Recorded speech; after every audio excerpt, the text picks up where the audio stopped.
Welcome, everybody, to the final day of the NLC. We've got lots of action coming your way, but before we get into it, I do have to say thank you to our sponsors, El Gigante, Corsair, Telia, and MasterCard. Brilliant. We are in. I still haven't told Foxy why we do that pause. He's probably very, very confused. And again, on the desk to start things off, I've got a Foxdrop and Gulbog. And actually, I think we've synced up quite well on our shirts. I wasn't even really aware. We've kind of gone very floral here. First of all, before we sort of jump into the meat of the pre-show, I do need to say that we have got a raffle going on right now. So if you go to social media, NLC LOL, you'll be able to find it. We have a raffle for essentially RP. And will be a lot of RP being given away this week. 15,000 rewarded to 20 winners, so a total of 300,000 RP being given away this week. So lots of RP. If only I could enter. I cannot, unfortunately. But you guys go to NLC LOL on social media, get involved, follow the instructions, and you should get a chance at essentially winning a boatload of RP. That could buy you skins for days, everybody. That could probably buy you 2 skins in current climate. But regardless, you're going to get a lot of RP if you get involved with those raffles. And of course, if we bring up the bracket, we can show you exactly where we are and what we've got coming up your way today. And we'll have a look at the first series which we're going to have will be that best of 3 between XL and Riddle. And then following that, we have Fnatic already in the best of 5 final. And they'll be facing the winner of our first series of the day. We don't have the bracket yet, but it will appear at some point in the near future, and we will be able to talk about it. But I will let you know when that happens. Right, so this weekend, obviously, we've already seen Trix be eliminated by Riddle. We've got the final 3 teams. There are 3 teams and 2 European Master slots. In fact, just 1 European Master slot now because Fnatic have already claimed at least one of them. XL versus Riddle is going to be the first best of 3, guys. The loser is out, and the winner goes to the European Masters at the very least with the final series for the NLC Championship. First of all, I want to focus on the expectations for both of you in terms of this matchup. And I think the expectations will have swung a lot over the last couple of weeks, depending on the performances of these 2 teams. So Gulberg, I'm going to start with you. What do you expect from this series and why? I mean, I've been with Riddle for a long time now, so it's not because my opinion has swung, but Riddle is already 2-0 head-to-head against BTXL. So they might be the kryptonite against BTXL as well. But I also think that Sendo yesterday looked extremely bad. Honestly, he was a big weak point for BTXL. And at the same time, on Riddle, Doxy was a huge monster, specifically on his Gnar pick as well. He is just a top laner. He might just be the best top laner in our league too, if Pride hadn't popped up too. Then you go into the jungle. Taxa has the jungle style where he's really good at facilitating his laners, but Maxi is this kind of jungler that comes in and punish you, and he's being facilitated by his laners. He's really fond of Volibear, he's fond of Nidalee. We saw it be banned out against him yesterday, and it's just really scary. Then you dive into the mid lane, and I think it's actually quite even. Senkux is a laner that likes influencing the map a lot, with Twisted Faith too.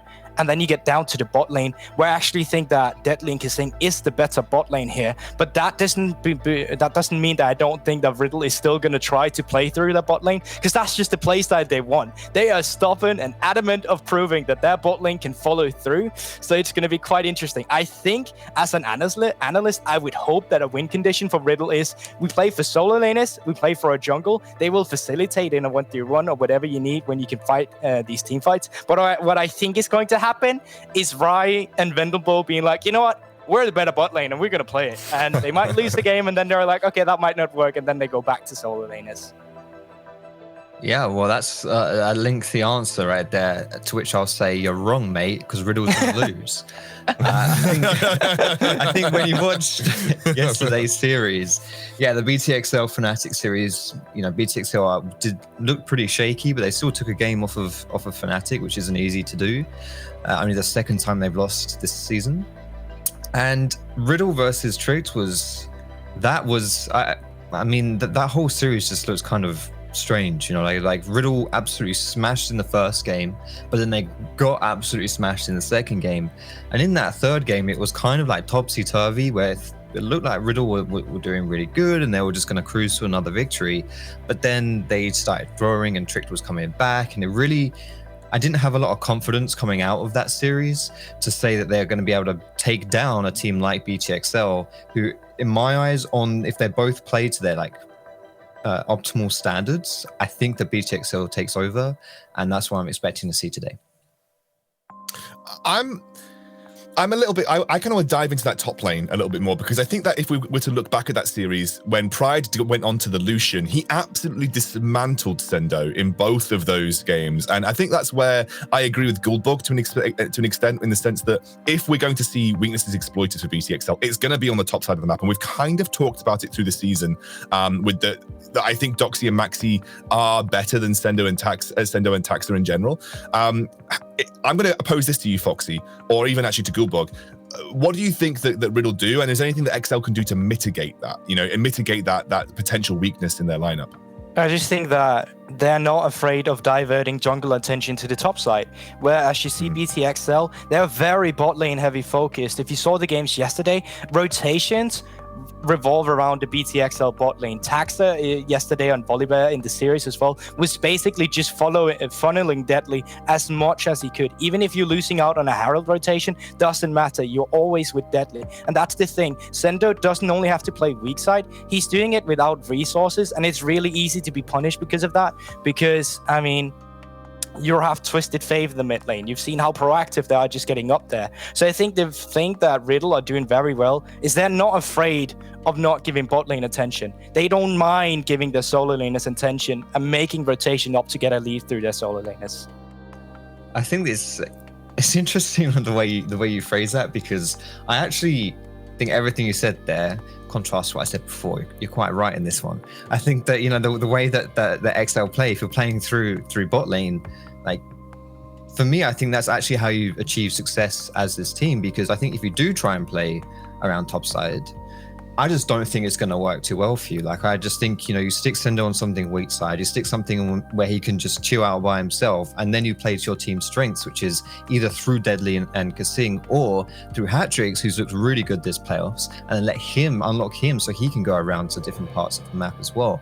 Something, though, that I want to really see XL like patch up and just not do this series is trying to contest like all of these heralds. They contested like every single herald against Fnatic, even when Fnatic had the better setup, and it just didn't work for them. It's like, this is the kind of thing where, as you were saying, Goldberg, yeah, just play around bot side. Doesn't matter if you miss out on herald.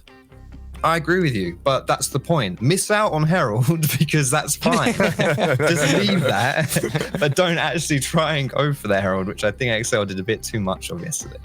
What strikes me as really interesting about what you've just talked about there, Foxy, is actually that XL used to do that. They used to just let Deadly take plates. They sometimes would just leave Deadly bot lane when the enemy rotated up towards Herald, and they would just give him plates and then give him all that solo gold and solo experience to activate that win condition. Versus Fnatic, they felt like they had to contest the Rift Herald for some reason, even when it might not have been absolutely necessary to do so. I think some of it yesterday comes out for the kind of draft they had drafted as well. Usually you saw them in the early game or in the early season of the split here, that they're very happy to be proactive, and we actually thought they were a bit too proactive. But yesterday against Fnatic, outside of game one where they had an Ashe, there wasn't really any way to actually get pressure through the lane. You had Senna bot lane, the other one, and then it was Ezreal, and he was just constantly being pushed in Deadly. It was hard for them to actually have the pressure to rotate as a first. And when you don't have that pressure, when you don't have a go button in your kit, it's really hard not to just get outscaled. We also saw the pressure coming in. Hatrix was playing Corki, Matchy Felix was playing Syndra, and there's just too much damage in the Syndra kit. Hatrix opted in for a Hexdrinker. He didn't scale properly on the Man Immune. He didn't get the Triforce good enough. So all in all, yesterday, it was BTXL who just kind of tried to scale without doing anything in the early game. And I'm worried because of that when you're going against Riddle, who has been known to do dumb stuff in the early game and just go at you. Now, I do think they look at a bit more controlled pace, but it's still kind of two opposites meeting in the early game. I like to see what XL do in the draft specifically towards Taxa, because I do think that was a bit of a problem yesterday in their series against Fnatic. I think that Taxa looked great when he was playing Volibear, but who doesn't? It's Volibear. Then when he wasn't able to get Volley, I really did think that it was just a little bit, it felt a little bit lackluster there. And so I'm curious going up against Riddle, like, is it just that Dan is the best jungler we have in the NLC, which I would argue, yes, he is. Was it just that he was able to just make it look like Taxa is kind of swimming around and not really sure what he's doing? Or is this actually a problem for Taxa that will then show up in this series as well against Maxi on Riddle? And I think that I'm thinking more, you give a little bit of love in the draft if you try and go more towards that Volibear. I remember in the third game especially, the BTXL opted into the second pick, right? They opted into red side, so they got the 2 picks. Let Fnatic get their first pick, and it meant they couldn't secure Volibear. It's like in the first game, you got Volibear first pick, it worked out for you, and then you just don't go back to that strategy. Maybe they'll try that again and really put priority on that first pick and try and get that power pick. But I'm not sure if Tax has really shown that he has that kind of backup that's really stable.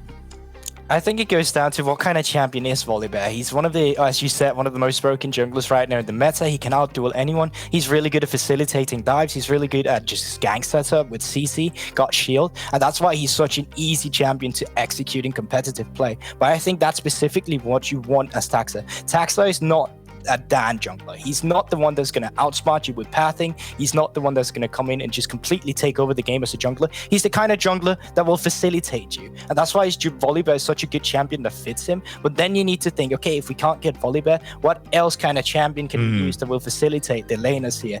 I would like to see that we don't see Taxon something that is directly challenging Maxi, but something that will help facilitate deadly in a team fight. Something that will help facilitate, if you want to fight for these early game objectives, well, have a comp that can actually do that. Help yourself if that's your game plan. I actually really agree with what you're talking about, because we actually mentioned this in the draft yesterday when we were discussing that series. We were saying, like, why are you going for Sedge? Like, I understand Sedge into Volibear. I've talked to a lot of people on Twitter about this, and it is a good response in general to Volibear, but like, Trundle is also a decent response, and we know Taxa can execute on Trundle really well. Like, if someone locks in their Volibear, I don't see a problem with just slamming Trundle and sort of giving Taxa more comfort, because I feel like when Taxa's not on comfort, or Sejuani should be comfort. It has been something he's played quite a lot of, but he hasn't performed on it, and that's my problem. When you come to a series as delicate and as high stakes as this, you feel like they're going to want to be on champions that are performing. In terms of draft, do you think there is going to be any priority for particular champions in this draft? My eyes maybe turn towards Twisted Fate or Galio for map presence from the mid lane. Because both Sendo and Doxy play that very well on the top side of the map. It's one of the 2 comfort champions for both of these laners. What do you think could be a hot priority, maybe aside from Volibear in this draft? I think we're going to see Karthus again have a lot of priority, especially for bot lane with Ray. We've already seen Riddle actually maneuver the Karthus quite well. Even though they were inting in the early game, the teams didn't know how to punish in the mid to late game. And that's why Ray on this kind of champion is also just so dangerous. We also saw how hard Fnatic dealt with the Karthus yesterday. They didn't even know how to do it. It was really easy for the rest of them just to outmaneuver. And if you want to play for your solo laners, as we saw Fnatic did when Pride was playing Lucian and Xmati was playing Karthus, it's really easy just diverting your resources to the top side of the map. So I think, as you said, obviously Volibear, these kind of priority champions is going to be there, but I think Karthus is also going to come into play. Do you think that Doxy plays any of those, like Lucian and stuff? Because Pride kind of threw the curveballs yesterday. Would you expect Doxy to do something similar? All I know is Doxy's that kind of top laner who likes the champions that can get the pressure of a top lane by himself, where you don't really need resources. Have I seen Doxy play Lucian? No, I haven't been following him enough. But would it fit the kind of play style that I know Doxy for? Yes, absolutely.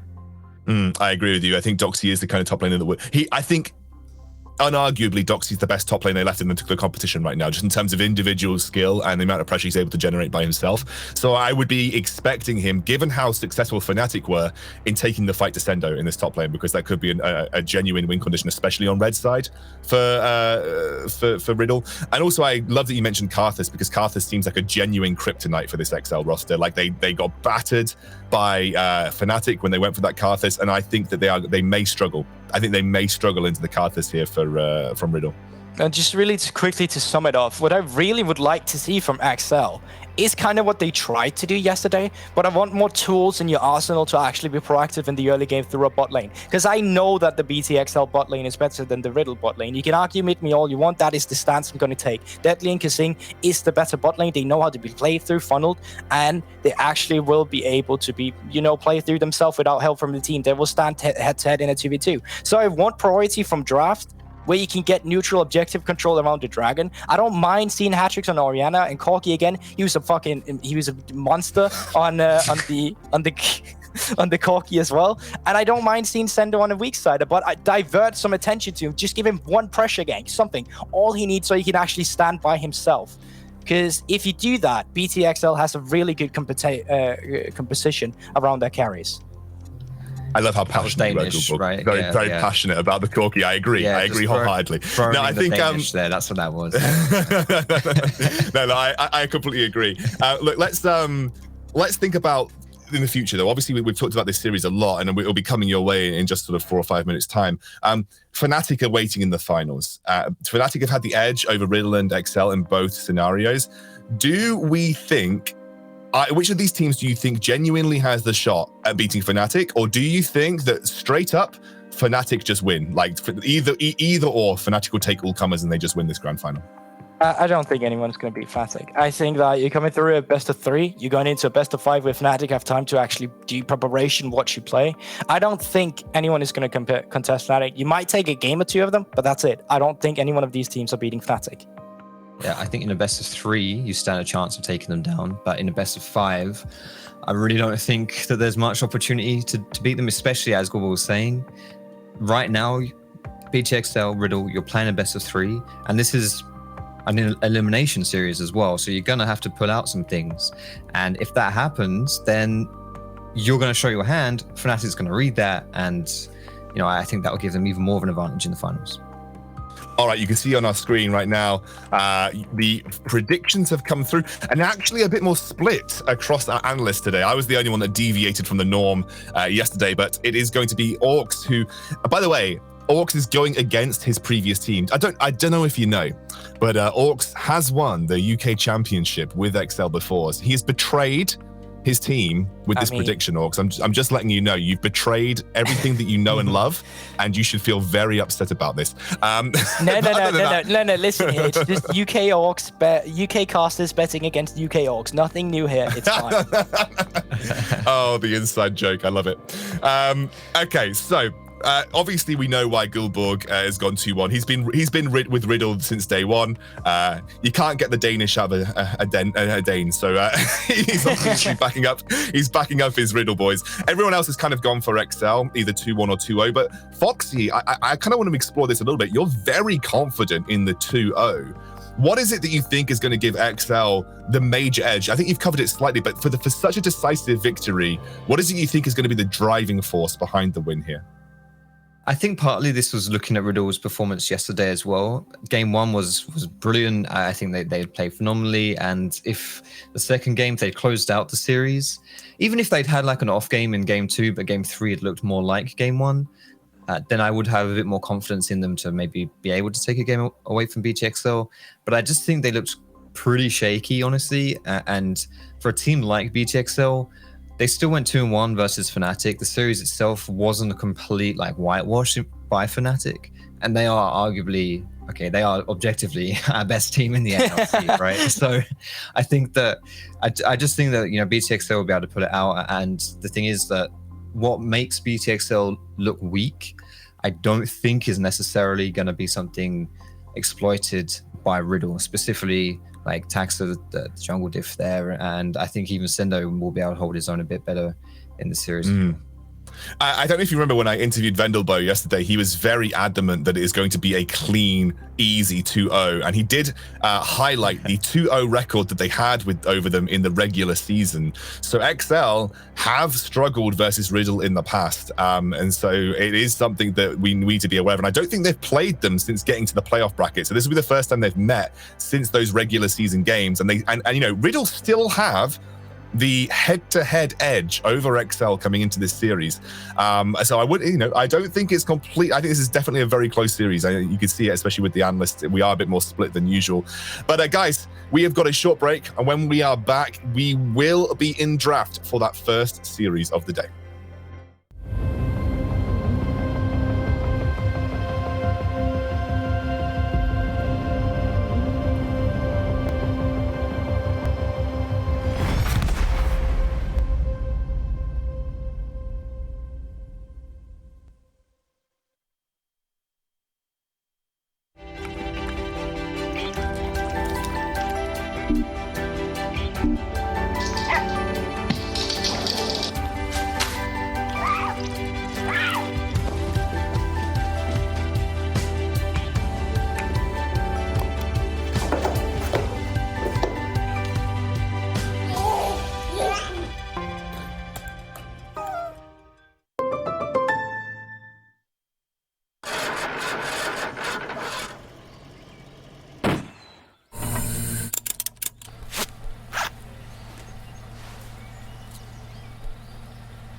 Must be dreaming, think I saw a ghost. Or was it an angel of the past that we all know?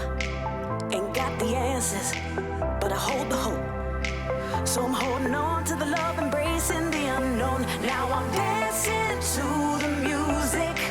I'll just keep dancing till I lose it. Yeah, I got that Friday feeling. Yeah, it's all that I've been needing. Feel it, feel it. You're feeling good, feel it. You're feeling good, feel it. You're feeling good, so good, good. Feel it, you're feeling good, feel it. You're feeling good, feel it. You're feeling good, so good, good.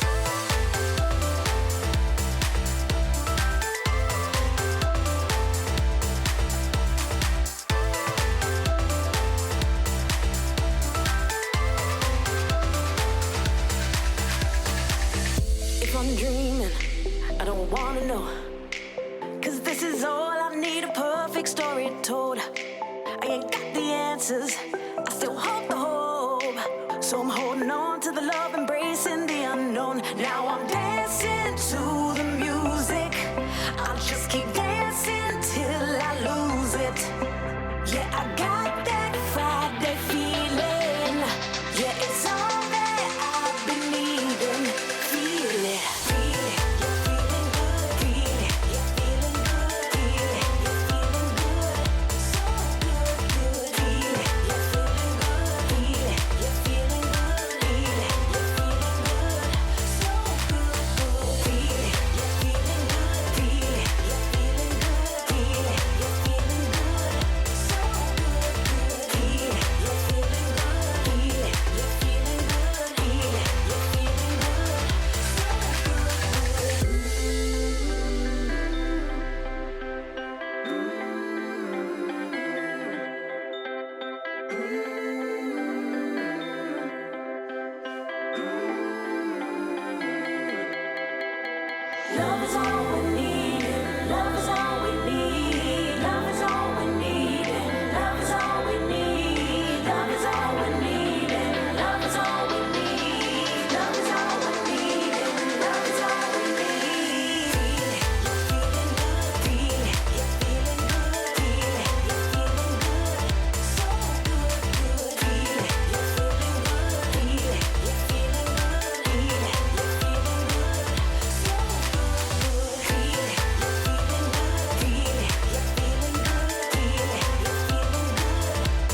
putting yourself in that easy position to go through to the next round. The thing that initially got me into gaming was just, I think Pokemon was the first one that I was playing for the Game Boy Color. And then I remember having one of my uncles gave me Halo for the PC. And it's just very early on, I got into games, really enjoyed them. And just the trend is carried on from there. I think my earliest memory of gaming was sitting in my dad's office where he would play like the very original PC games like Doom and Lara Croft. And I think I must have been about between 9 and 10. And me and my brother would just go into my dad's office and watch him play games, and we'd kind of be the original version of backseat gamers where we would just watch our dad and say, no, Dad, you've got to do this, and no, Dad, you've got to do that. And actually engage in this situation. That's a big wombo. My parents actually were gamers. So I grew up with a PlayStation 1, and my mom and my dad would just chill behind me on the sofa, just watching me play anything from Tomb Raider to Crash Bandicoot to Resident Evil, Silent Hill, anything and everything. I would just play it, and it just grew my passion for gaming more and more and more. I think I was just a really quiet person in general, and I weren't really good at making friends when I was younger. So video games was just my calling, right? I could just get home. I had 1 hour I could play a day because that was my mom's rule, unless my little brother had his friends over, because then I was allowed to play even more because I would be bored, right? Because I didn't have anyone to play with. So I always tried to get my little brother to get his friends home so I could play longer on the PC instead of having just 1 hour.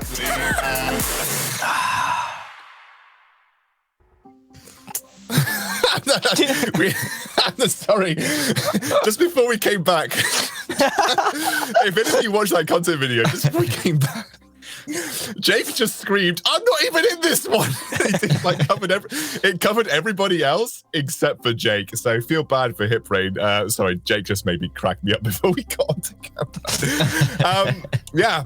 So we've got a draft coming your way. It is going to be XL versus Riddle. We have this best of 3, and obviously the winner will go on to claim a European Masters spot, and they will face Fnatic up in the grand final. And now, if you're listening to me, this is where we could potentially just look at the brackets to illustrate it.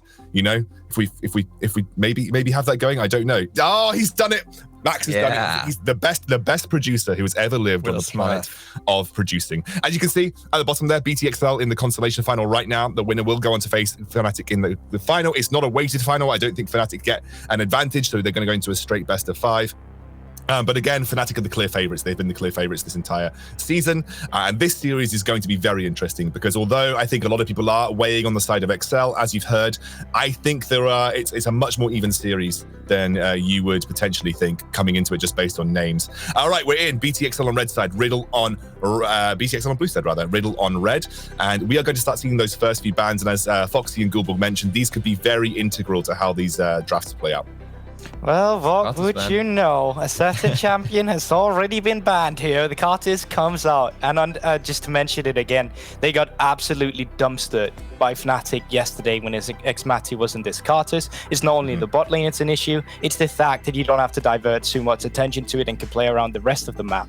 So already a good ban coming in here. Just to quickly, chime in on what you said, X-Scoundrel, I'm not betting Riddle or predicting Riddle because I think that they're just Danish and that's what I'm going for. I genuinely believe they have a shot at beating BTXL, and I think that they have the track record 2-0. I think that the reason why BTXL is being predicted is there's a lot of good names coming in here, but I just had to get that out of the way.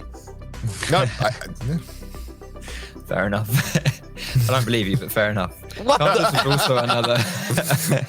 Carthus was something played by Riddle against Fnatic as well when Fnatic was handed their first loss of the season. So a good ban there. And the Volley Bear as well is one I'm not surprised to see taken away because it's such a power pick. It has 100% presence so far in playoffs, the only champion that does. Most of those are bans, and Taxa played it yesterday to great effect. So take that one away, and then it opens up a few more things here. Where do you go? Do you go for thinking sets personally? I think that's something that I think BTXL have been incredibly good with flexibility, especially between Stendo and Taxter, so I wouldn't be surprised to see set. I love the Maxi targeting with the Nidalee. They're even going for Vendelbow with the Thresh ban as well, and there we go, set for XL. It's just something that when Volley Bear's down, Look, mate, what can I say? It's the best analyst on the planet right here. But no, literally, they've picked it so many times in draft first, and this is immediately responded. Raya's going to get his Ezreal, and Senkux is on Twisted Fate. I'm scared if I'm XL looking at Riddle's first rotation, because this is strong for Riddle. And it's already perfect. Riddle, as we've mentioned, that kind of team who like to divert attention not only to bot lane, but specifically to topside too, and play through Maxi with the mid jungle duo with the Twisted Faith. And then when you draft Ezreal for Ray, it's just that much easier to just, leave bot lane alone. Ray can just be on his own. You can even put Vendelbo into the equation for some roaming. But some quick answers coming through from BTXL2, who wants dominance in bot lane. So at this point, I'm definitely looking to see how BTXL can respond in a way that attacks Senkux, because you've still got your mid and jungle open to pick, and there's a lot of combinations you can do that are really good at ganking and camping that mid lane. And Twisted Fate is a champion that he's kind of vulnerable. Like he's got no gap closer, he can't run away. Well, he literally can only run away. He can't jump away from you, and that can be a bit of a problem if you combine it with two strong mid jungle duo that can punish him. Yeah, and this is the obvious response from Hatrix in the sense that he's often locked the Galio into Twisted Fate. It's generally do you know what, Schoolbook? The amount of times you said Twisted Faith, I've started saying it now as well. But he locks the Galio into Twisted Fate. And that's obviously going to be able to counter the map pressure. But Kha'Zix sending a message straight up here for Maxi, getting an aggressive jungler, Foxy. Obviously very powerful on this patch, but also he's going to start to put Taxa under a bit of pressure. Yeah, I'm honestly not really a fan of the Kha'Zix looking, just from the extent that, so I think that for Maxi, it's very comfort. Yes, it is a strong pick as well. In the previous playoffs series, we've seen it, be picked and banned quite frequently for Riddle and by Riddle as well, against Riddle, I should say. So I'm not surprised to see Maxi want to play it, but I'm just curious, I don't think it gives you the best kind of defense against kind of setting Senkux up in this mid lane, because you do know now, you've got that Galio, that's good gank setup right there. Depending on the jungler that Taxa wants to pick now, if he goes for something like the Lee Sin, which Taxa does like to play, that's a pretty good matchup for Lee Sin into Kha'Zix. I don't think Kha'Zix can really control the Lee Sin, and he definitely can't exert the same amount of pressure that Lee Sin can in the early game. So I think that maybe it's just a little bit risky, maybe a bit greedy to draft this Kha'Zix this early. But we've seen him do it before, and the way they like to do it is that as you said, the mid lane matchup is kind of screwed because there's easy gank setup in a Galio. But what they want to do on the side of Riddle is that they're not really looking into setting Senkux up. Senkux is the one that should set Max you up in these skirmishes. So as soon as you have the pressure around mid lane, as soon as this Kha'Zix is trying to counter jungle, get that isolation damage really coming through, that's where you have your kind of Twisted Faith in the mid lane to fall back on if you need some extra assistance coming in with the roams. And that's just the kind of skirmish that they really like to go for on the side of Riddle too. And wow, they really have already drafted a lot of globals coming in here, a lot of 1-1, and good shadowing from a Kha'Zix too. If you can get this composition ahead, you can look really scary.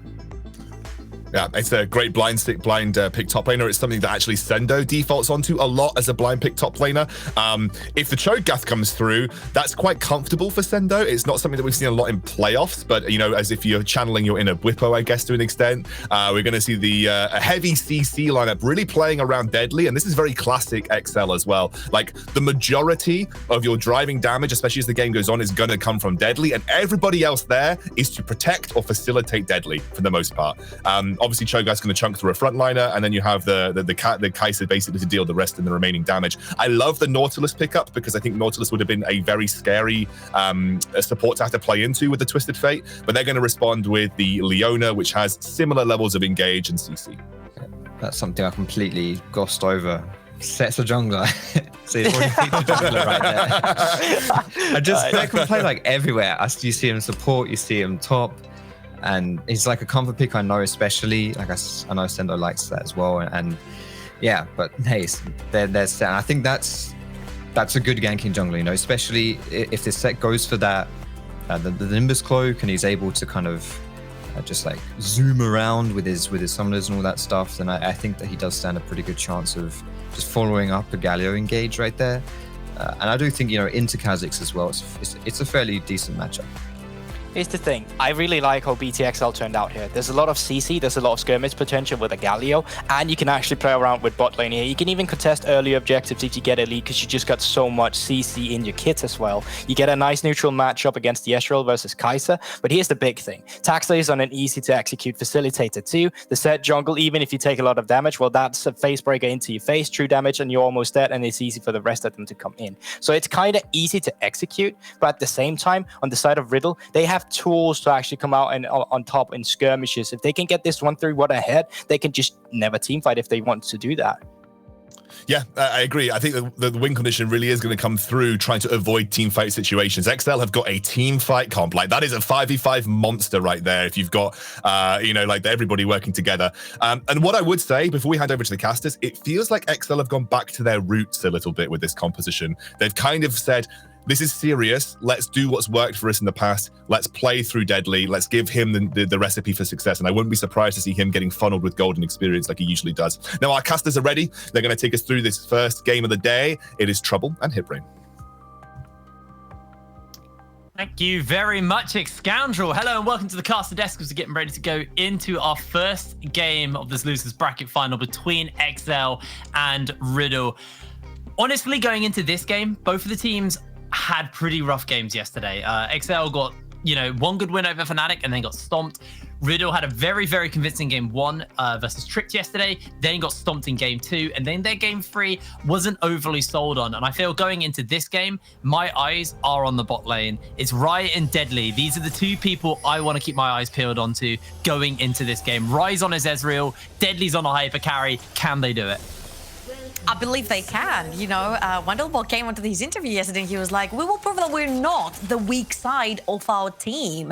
And it doesn't have to do with being the weakest link in your team, more than you're not the most consistent link in your team in the bot side. But here, they do have their comfort picks, both the Leona and the Ezreal. And then Deadly and Kasing are playing a lane that is designed to kill an Ezreal lane. The Nautilus ultimate follows him through even if he arcane shifts, and then the Kai'Sa follows through with the ultimate as well. What is really scary here from the draft that BTXL have chosen is that I understand how Maxi wanted to go for the Kha'Zix, because he wanted to go for the assassination, the early game skirmishes, try to find Taxa in his jungle, who tends to be a little bit more, chilled, laid back, playing through his laners. But when the later part comes of the game and you're going to team fight, I see a BTXL that's going to run you down. No one is going to stay behind, not even the carries, because the Galio and the Kai'Sa are going to be also diving in. And are you going to be able to find an isolated target that's easy for you to execute? I think it's all up to Maxi to try and make the Kha'Zix work here. Yeah, this team comp for XL is very much like a rocket, isn't it? They just, one thing lands and everybody shoots forward, and that kind of means the Kha'Zix, like you said, might feel a little bit more useless. For me also, I do want to have a little look at top lane. I think Sendo got dismantled yesterday.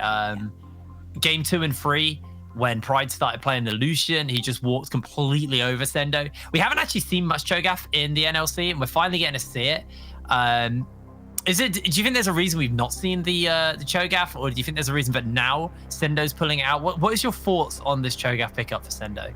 I actually quite like the Cho'Gath. We've seen it from Yadron in the mid lane as well. I think I like it a little bit more in the top lane because he's left alone to his own device a little bit more. He can scale a little further. Gangplank isn't necessarily that deadly to him because he also regens a lot of his HP with his passive and his mana. So he can keep on pressuring the lane and staying even on the HP levels with the Gangplank while taking poke, giving poke. So I feel it's an overall, a gentleman's agreement lane in the top lane. I'm going to poke you, you're going to poke me. We're both going to regen our health. Let's hope for a good late game when we farm. Yeah, so top lane may be a little bit quiet unless the junglers decide to get involved and try to put each other behind. I think level 6 is where I'm going to be looking for in this game as well, because once everybody has their ultimates, that's when the roam gets unlocked. Senkux can jump in with Destiny into the bot lane if he wants. They have Doxy to layer his ultimate on top of that. But then over on XL, if you look towards, the heroic entrance, you've got the... what's the set? Oh, God, I've forgotten the name now. Showstopper. You've got the Showstopper to kind of, separate Wendelbow from Riot. It's actually, I'm quite excited to see how this is going to go down. I think level 6 is where we're going to start to see a lot of action, and it's probably going to be bot lane focused because, like I said at the beginning, Deadly and Riot are the avenues to win this game. I think, to be honest, the avenues to win this series. Riot had an incredible game 1 yesterday. where he just got on his Ezreal, he did his thing, he went uncontested, and he just popped off. Once he hit those 2 items, the game was done, right? Just hard carried. Deadly is a very resource-intensive player, likes to eat a lot of, take a lot of CS and solo plates and stuff like that. If he gets ahead of Rai, if they dive Rai, like Rai got dove in the 2nd and 3rd game constantly in their series versus Tricked, I can see Deadly just getting so far ahead, but Rai can't deal with it. Yeah, he was still playing his Confront. That's the thing. Deadly can play every single ADC, and he never looks bad. Like, even when BTXL lose, Deadly never looks bad playing a champion. But it feels like we're talking about, sure, if the bot lane from Riddle is a little bit shaky, what do? You give them comfort. You try to make them as comfortable as possible so they can play their own game. But Ray looked very shaky onto that Ezreal yesterday, and it was a little bit questionable. I like that they're coming in with their comfort. It's the first game. You're testing the water. Is it gonna work? Is it not? We'll see what will change on the next one. But other than that, I'm a little concerned for BTXL because even though Hatrix looked so good on that Galio the last time we saw him in the playoffs, it's also the typical let's dive bot lane level 6 that BTXL have been doing even in the previous splits, not even this split on NLC, and it can be read very easily. And now they have 2 globals that Riddle can reply with, together with the Cannon Barrage. So I'm just waiting to see that level 6. Because I don't think that the Cho'Gath has as much impact as the Gangplank level 6. For me, what it feels like is XL had a bit of a read on what Riddle's weakness was yesterday, and that was just bringing members bot lane. I like the answer in the fact that they do obviously have that Cannon Barrage and that Destiny. So the onus is really on to XL to be able to execute this dive effectively. And it doesn't necessarily have to be a dive. If Rai does kind of get overextended in lane, which is, I would say, somewhat hard versus a Kai'Sa because there's a lot more AoE with the Acafian Rain on Deadly.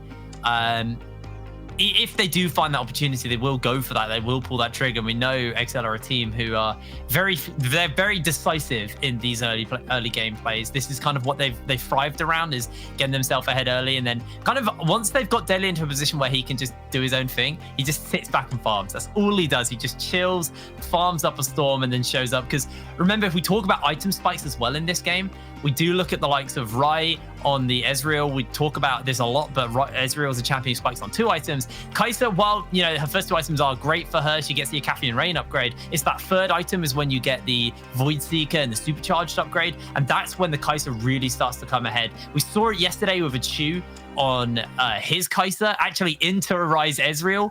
Once he hit those 3 items, there was nothing they could do to him. He was untouchable. Now, guys, we are into game. We did unfortunately have ourselves a little pause at the beginning of the game, but it looks like we are all sorted and ironed out and ready to go. This is XL versus Riddle. One last spot at the grand finals versus Fnatic, and only one of these teams will be going through. And it feels like these both teams have tried both to beat Fnatic. They've both almost tasted the victory, and then they sort of like patted each other's backs and like, it's okay, I've been there too, because they both lost to them on 2-1 basis. Now the question here is that I feel like this is more of a warm-up for them, because Fnatic will go straight to the grand finals, and these guys would have already played 2, potentially 3 games against each other. I think this is a great opportunity to get a feel for the game, starting the day, have a little bit of warm-up in an official game will definitely help them. And hopefully, going into the next series, they will be all ready and warmed up to face Fnatic and face their own mistakes that led to their first defeat. Oh, we're gonna have to see, whether or not the warm-up is there for them. As already, Deadly can see get control of the lane. They're gonna shove Ryan Wendelboe back and just try and take over there. Fairly neutral in the mid lane at the moment, although Senkux will have himself the gold card, so he just wins out on that trade.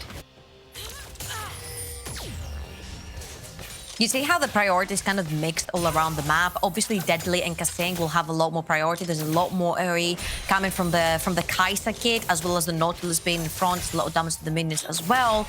But the mid lane, I think it's kind of like a skill thing where Hatrix needs to make sure he doesn't overextend and he can use his spells just to clear the wave so he can force Senkux behind, just so he can keep Taxa alive. I think for BTXL, it's a matter of let's make sure Taxa doesn't get invaded, he doesn't get killed by Maxi, and for Maxi's like, I need to find opportunities early to get some kills in. Tax actually looked for a gank mid lane. Didn't burn any summoner spells, so I mean Senkux was quite close to his tower anyway, so wasn't really going to get anything. But just walk through, takes a little bit of poke from Senkux, and then just goes and does his red buff. Crab's getting traded off across the board. Max is going to get top lane, and Tax is going to get bot lane. This wave has been shoved in top side though, so Sendo just trying to catch this wave, maybe looking for a bit of a freeze as Doxy actually goes for a cheetah recall and goes back and gets himself the coal, refreshes those corrupting pot stacks as well. So I think Doxy, you know, in a pretty decent position right now on this gangplank. And he will be for the rest of the game, pretty much. I don't think necessarily much is going to be starting to happen in the top side. Level 6 Sendo, ideally, he will look to stack his feast on a minion, possibly, just try to get as beefy and as big as possible early into the game. So when these fights break through in the bot side river for the Dragon or the top side river for Rift Herald, oh, hold on, Taxa. Yeah, Taxa's looking to come in, but Maxi's also here. It's 3 versus 3, and XL go, you know what? We don't want anything to do with that. They're going to step away. The wave's pushing into them. They want to catch the farm. That is crazy for both Taxa and Maxi, especially for Maxi that he was actually smelling that gank coming through from Taxa. And you know what? We saw Ray and Wendelbo go punished early on in the previous best of 3 we saw yesterday with the Ezreal as well. The Nautilus Kai'Sa lane has a lot of potential to be a very big killer lane. And together, of course, with Taxa, his flash, smooshing people together, and then you follow up with the Nautilus or the other way around. So if we're talking kills, we're talking get deadly to his item spikes as soon as possible so he can roll over the game. Well, Dragon's up, and at the moment, Riddle actually do have control of the mid lane. And Stenkuk's going to get taunted up here by Hatrix. And Hatrix is just going to turn it around. It's quite a weird lane. Like, they jump in on each other, they do their bit of poke, and then they just trade back equally. So for now, not really much is going to come down from this. Hatrix is lower in corrupting bot stacks. That's like the only thing you can really take from that. But it has been, you know, bar that attempt in the bot lane, has been a fairly quiet one so far for both of these teams. And you kind of respect that. You're in a best of series. You want to get a feel for each other. Remember, Riddle have the advantage in this matchup. 2-0'd XL in the regular season. So XL probably playing a little bit more cautiously. They lost yesterday to Fnatic. They know this is their last chance to make it to the grand finals. I'm just a little bit surprised right here because I thought Taxa was going to start pathing towards the bot side to try and get the Dragon. When you have an aggressive composition like Riddle do, you usually want to start stacking the Dragons and force BTXL to fight you earlier than they want to. But Deadlink and Sting, unfortunately, had just lost priority into the bot lane. And it's a little bit weird for me because I would like to see BTXL sort of going at it on that first Dragon, or at least the second Dragon that's coming up. I would like to see them being ready to try and take away and stop Riddle from the soul point later on. You see Senkax level 6 instantly walks out of his lane. Yeah, I mean, decides not to pull that trigger. Dendo is a little bit extended, has still got his flash, but there's always the threat that Hatrix is just going to join in anyway. So it can be a little hard for either one of these two mid laners to actually go for that play without their jungle setting up first as well. Just because, you know, Hatrix goes for a play bot lane and Taxa's not there.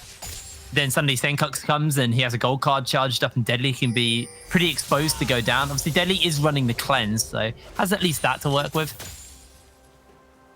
I'm wondering now if Sendo is going to start walking towards the bot side because the Rift Herald is coming up and we've seen a lot of times from BTXL, they won't necessarily make the full swap. They will take a Sing up the top side and they will try to 4v4 or 4v5 the opponent team. They will leave Deadly down in his own devices, getting the solo XP, getting all the gold for himself. And this is how usually you will see BTXL operating the Rift Heralds. Right now, there is no movement yet for Shelly. So I think we're standing standby for this one because big ultimates are up and available, both the Destiny and the Galio ultimate. Everyone is ready to go in. First Fist has been stuck onto the Cho'Gath, which means he's even bigger than he would be. Do you think, though, that's the right idea in this game in particular? Because it obviously works for XL normally, but do you think it is a good idea not to have your Kai'Sa there and just let him farm up? Or do you think maybe they should send the Kai'Sa up? Level 6 coming in soon, so they'll have that killer instinct and the shield to work with. Do you think maybe they should rotate over and try and contest it if that lane swap happens? Here, I would say yes, because Riddle have the more aggressive and they have more damage also with the Kha'Zix and the Twisted Fate and the Gangplank in the early game. So do they buckle up together with Wendelbo into the Leona? I think they will be much more powerful than the other 4 members of BTXL. So yes, I do think they need Deadly. They need all 5 members there. And as you can see down the river, they are moving everyone up for that Rift Herald. Riddle's bot lane is way too late to the play. So I think BTXL got this in the bag. Senkuk's forced a flash, and I think at that point, Riddle go, you know what, we're not going to be able to do this. Sendo's making his way over. A little bit too late. But there is a bit of a change there for XL. They actually did bring Deadly up. He's in the mid lane at the moment. Rift Herald gets picked up for XL. And I expect this to be used in whatever lane Deadly ends out up in, because they want to get these items going for him. Has got the double pickaxe start, obviously builds into his first 2 items, so not going for the tier yet, wants to make sure there's as much AD on him as possible, so keeps himself relevant as much as possible. This won't be enough, obviously, for him to get that Q upgrade yet, but once he's got the Mana Mune, it means it will be pretty much ready to go instantly. I actually like the double pickaxe here rather than him going pickaxe and the tear, because that means he has that much more power over the Ezreal, who instead of a second pickaxe, he has a tear for himself. So there's that much more AD sitting onto that Kai'Sa right now. It becomes a kill lane. You can actually play the 2v2, bring Taxa down. You see that he is going to be passing towards the bot side because his jungle has just spawned. He's going to grab the red buff and potentially look for a gank down bot. Yeah, because things setting up as well, placing the wards down, getting the vision control. There is a couple of pinks in the side of Riddle's jungle, which means they haven't got complete dominance, and with that crab up, Riddle will be able to see some of the moves from XL, but you can tell this is the play. There's level 6s have come through for all the members they need them to. Deadly now has his, Kasing has his, Hatrick's level 8, Taxa level 7. The vision's going down. It's very telegraphed what XL want to do. And for me, the eyes are on how are they going to pull this off. Maxi's already about waiting for this gank to happen. He wants to get the counter there. He wants to be able to make the play happen. And that ward actually in the bush will spot him out. So that's really well placed there. And just this gets spotted out by the Scryers instead, though. So Maxi's now been seen. And Taxa may just get the jump on him. You also expect that BTXL are going to try to pull a play down bot, because even if they don't pull out a play, the dragon is also spawning, and we said how important it is to try and stop Riddle from stacking up the dragons. Now you have more power over the Ezreal, but the Galio hasn't necessarily yet completed the Proto Belt, so I'm not sure if BTXL will want to take the fight. Do they wait a couple more seconds though? They will have TP advantage, because Sendo's TP is almost up and available while Dox's isn't. Doxy does have that cannon barrage though, so you can still offer something to the fight. Won't be the full gangplank. What do you prefer, Heatbrain? A bunch of cannonballs or a big monster in your face? Well, I think the cannonballs slow you down, right? It isn't upgraded, and you know what? We talked about it. They decided not to go for the fight at all. Riddle, okay to give up that Cloud Drake. Does mean XL will have that, and the pings are coming down. They're looking for that dive bot lane. 4 members of XL in the wings. Wendelbo will spot Hatrix out on the ward, and they're actually going to pop the blast cone to make sure they can't just jump over the wall, and that's just going to be them stepping away. Rift Herald gets summoned up, and Hatrix is going to have to make his way back towards mid to deal with this wave. Should be able to do so, and the plates are just going to go over to Deadly. They do catch the Zenith Blade into the hook, into the cannon barrage. Deadly just jumps back with the ultimate and the flash down, but First Blood's been picked up for Ride. Taxa ran away and left them exposed, as Kasing will go low, but not going down. I mean, he paid for his sins, right? He wanted the gold for the Rift Herald. He stayed way too close, instantly punished by the Leona, because even though you have a cleanse, there's just too many slows and too many stuns that Leona can provide you, together with the cannon barrage, of course. Deadly wasn't able to get out, burns both of his summoners as well as the exhaust.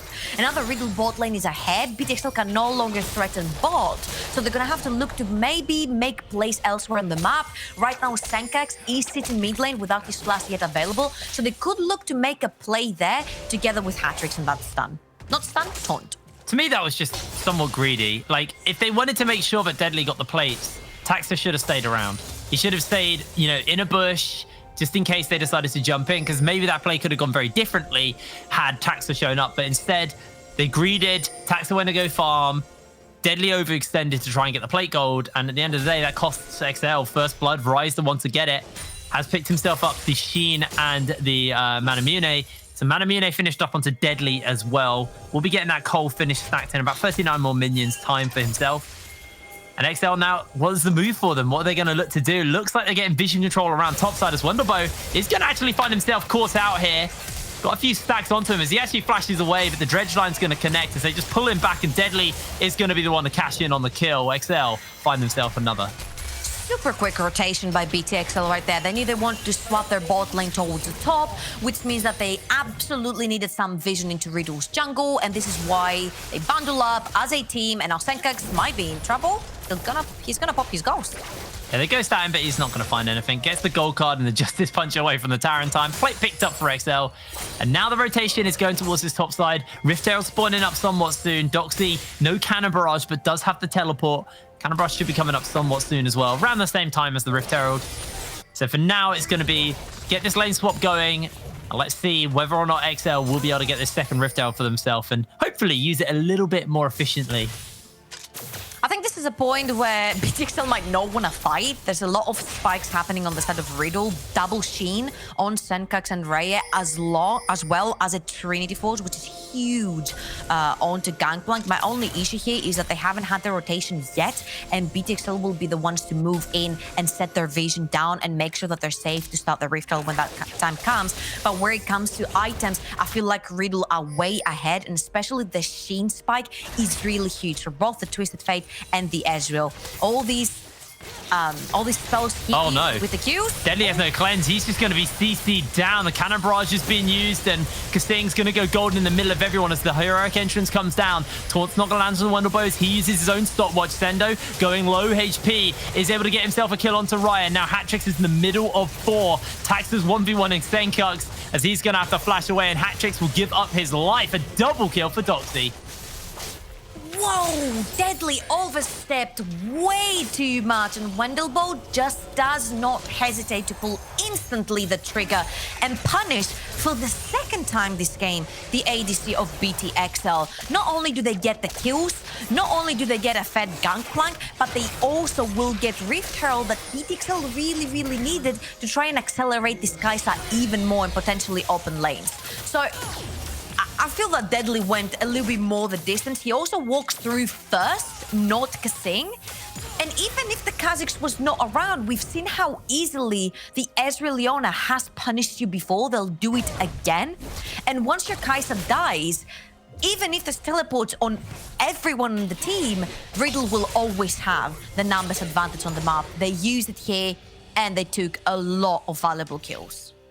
For me, it's like, why don't you just go the long way? Go the safe way around. You knew they were in lane. Sure, they didn't know Maxi was there, but Deadly knew his summoner spells were down at the time. It was just greed. Greed is honestly the way to describe what's been going on here.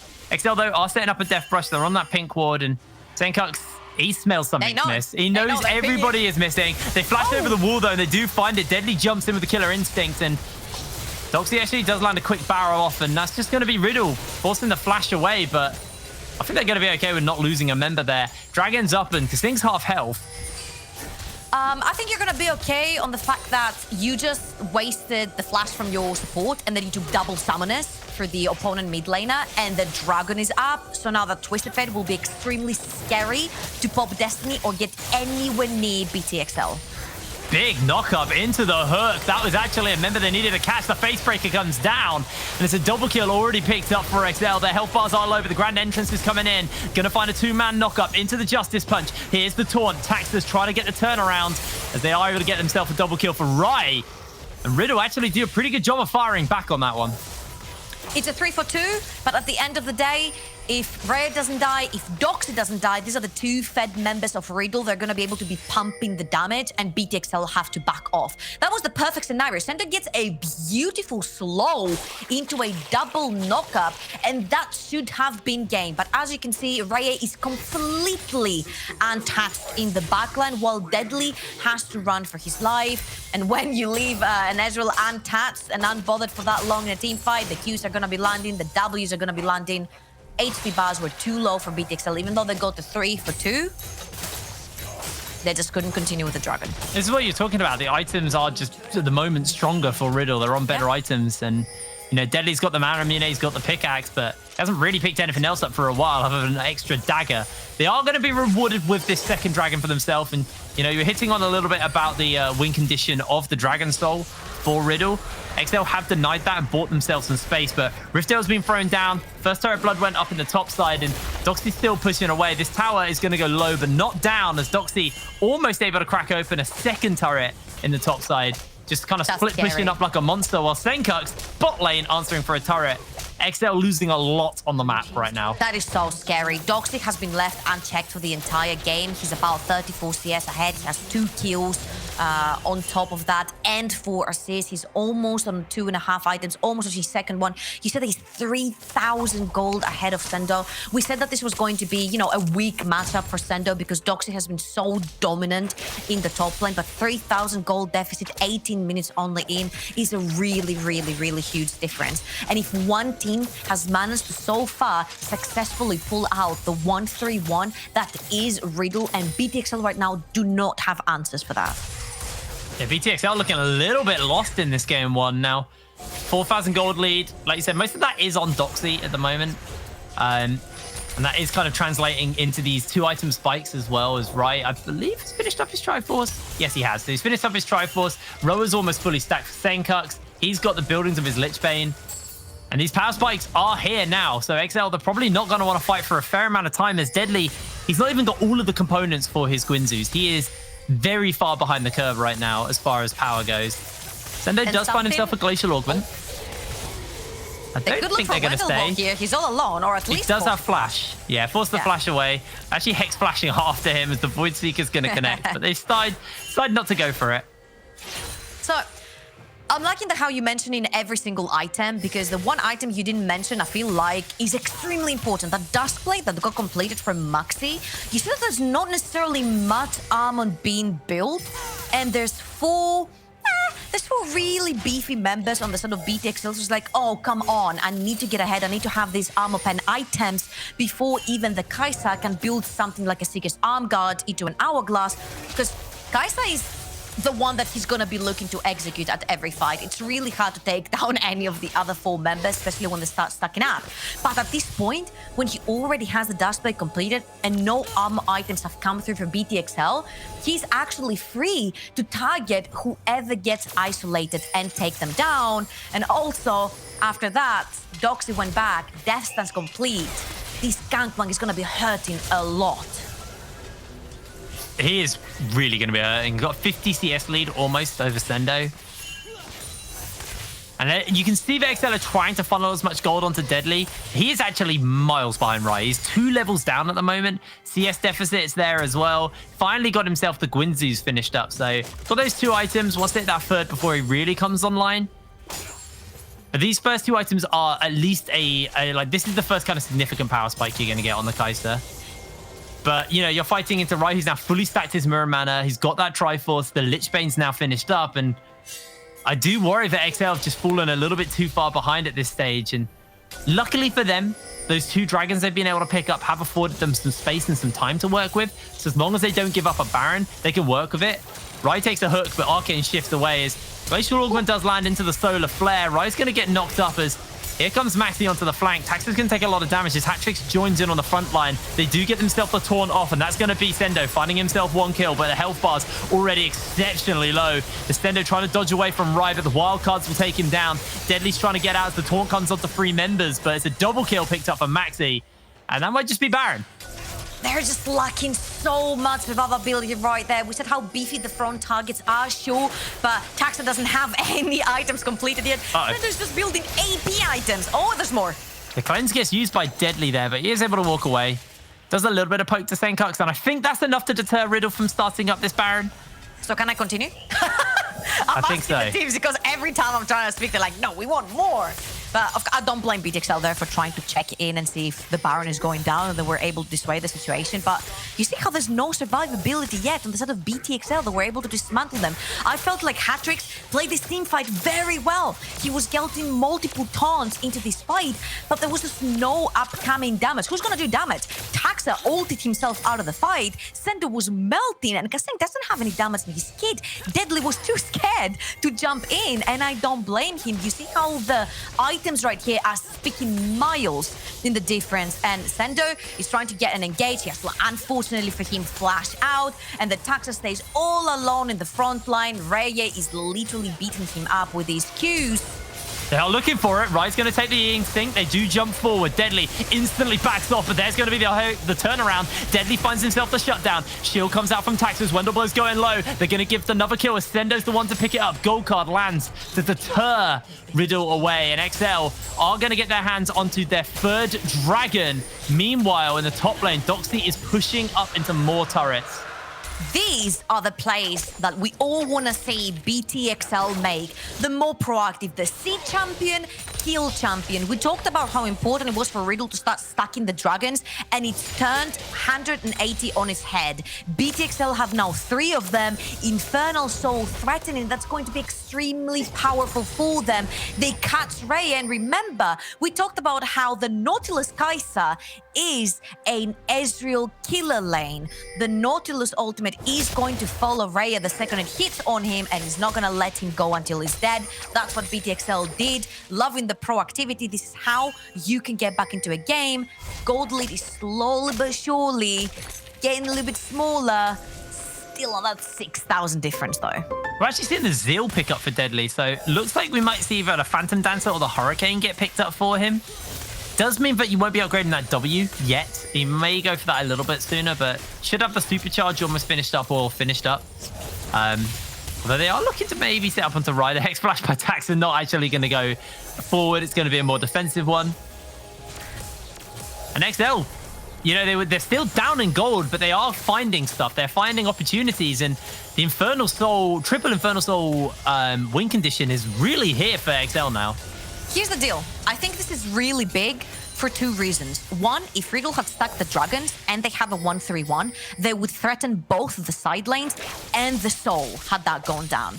But now BTXL are forcing a really powerful soul that could get them back into the game, which doesn't allow Riddle to split push, because if they do in 3 minutes time, when that Infernal Soul goes down, then it's going to be BTXL taking the fight to Riddle, taking the fight to the side lanes, trying to pick off people. We've seen Monk play an assassin Kai'Sa. Deadly can do the same here. He can join the side lane really quickly with the ultimate, playing close to it.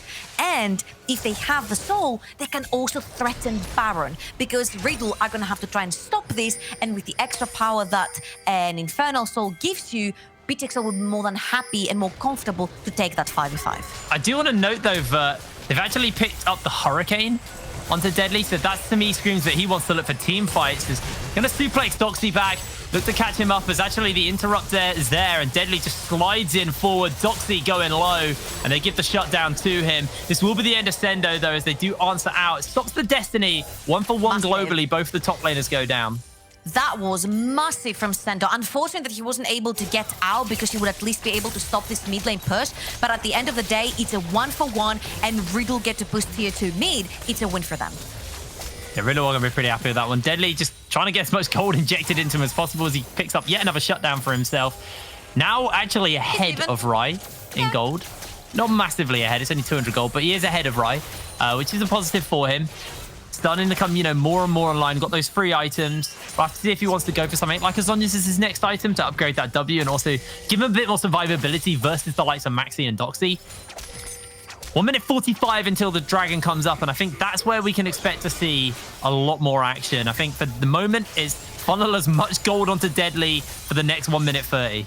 Oh no, Doxy has gone for the mask. He's gone for the Leandries. That means the cannonballs are going to be on fire when they drop down. They're not necessarily gonna work as a zoning tool anymore. They're also gonna be hurting a lot, so you can't step into it. It can give a lot of room to work around, especially for Maxi, because if he can manage to split a fight, split someone, then Maxi can do the rest for them. Now, I like how Hatrix is finishing off the bot lane tower. They need some vision onto the bot side jungle to try and fight for the next Infernal Dragon. They haven't backed yet, though, and I don't necessarily see a lot of control wards in their inventory. They have a lot of them behind the Dragon Pit, but that's not necessarily where BTXL wants to fight. I'm assuming Doxy's upgraded Fire at Will, because if he's got Death's Daunter and built Leandries, that's actually straight up in. Like, you really want as many waves as possible. So that's my assumption. We'll probably it's try. very popular right now with the Leandries because your cannon barrage hurt so much with every tick.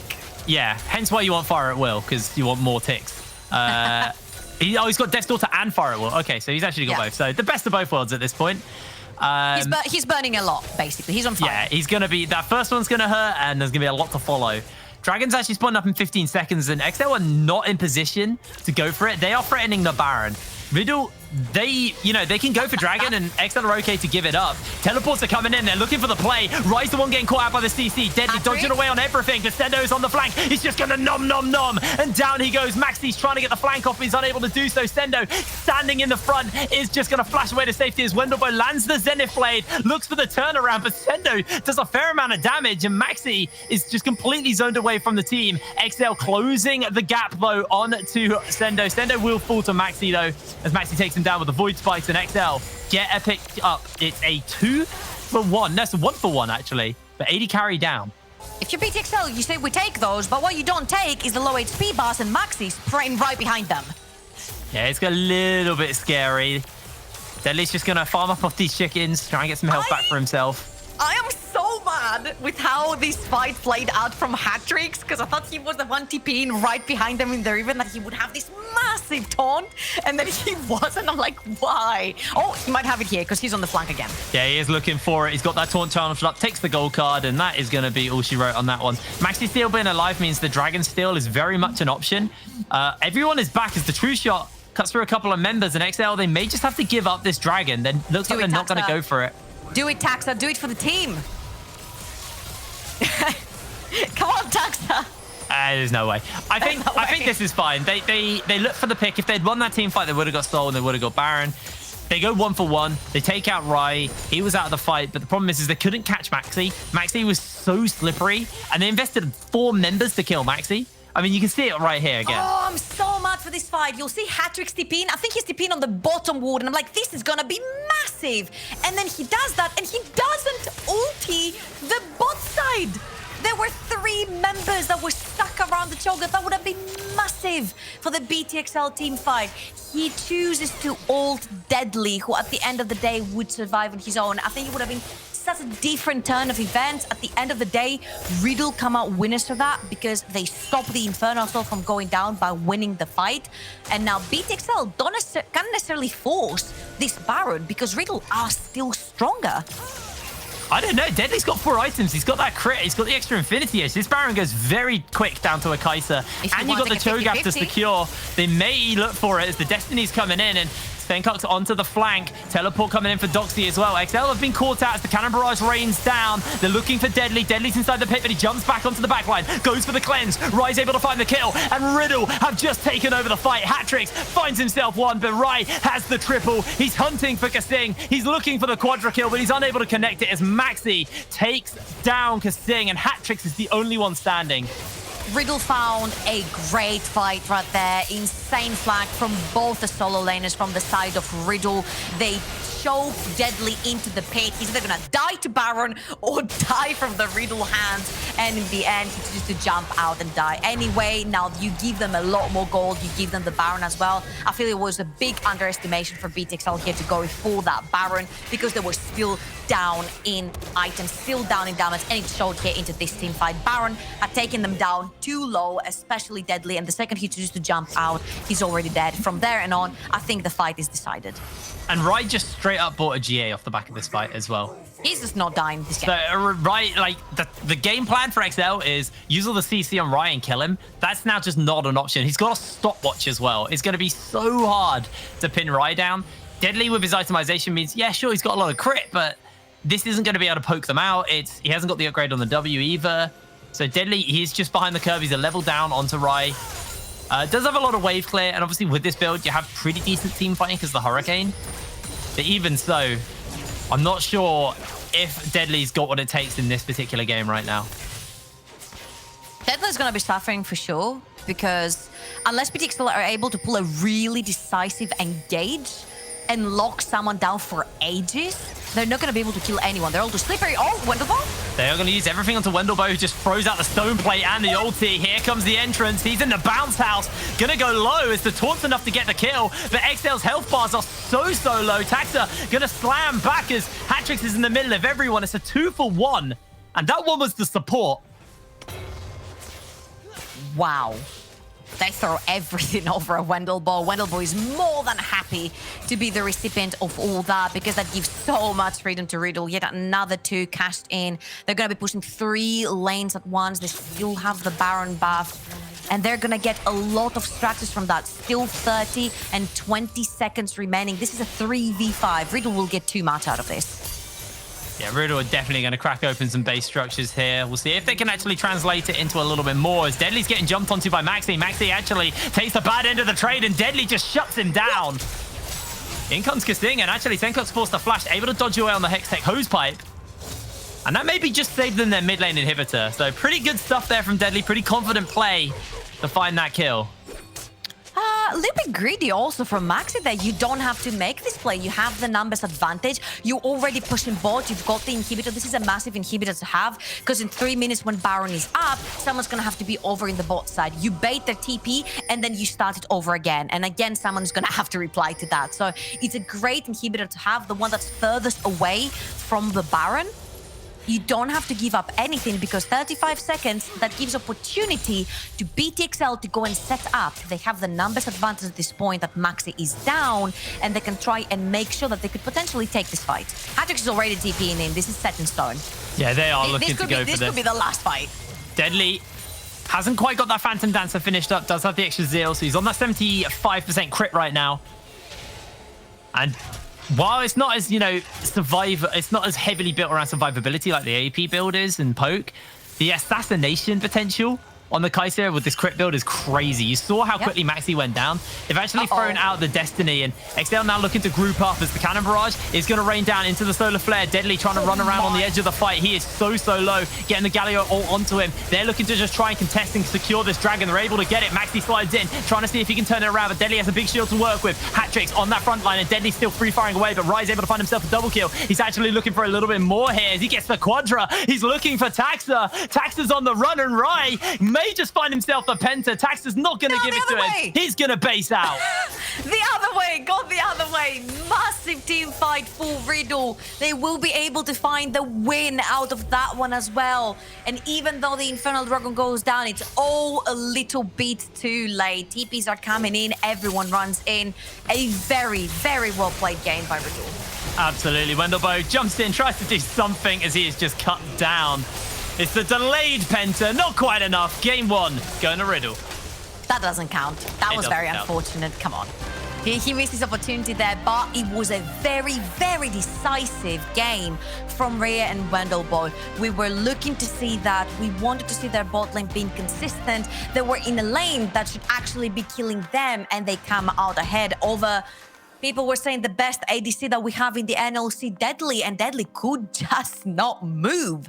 The Leandris Cannon Barrage falling after the Leona ultimate just decimated him. It took him down to 25%. You can just not play teamfights at this point. I felt like that wrong trigger of the Baron really sealed the deal for BTXL on that one. Yeah, it felt like up until that Baron, XL definitely had a chance to pull this back, and then they just funneled gold into Rai and got the Baron, got the close, and it was just, it was a little sloppy. I felt like maybe if they'd waited and, given up that third dragon, I know it's not ideal to then, 50-50 soul, but then there was at least potential, but they committed without any summoner spells. Because if they'd all had summoner spells, they could have put the soul up and just flashed the wall and walked away. But they didn't have the summoner spells. There was no cleanse, there was no flash.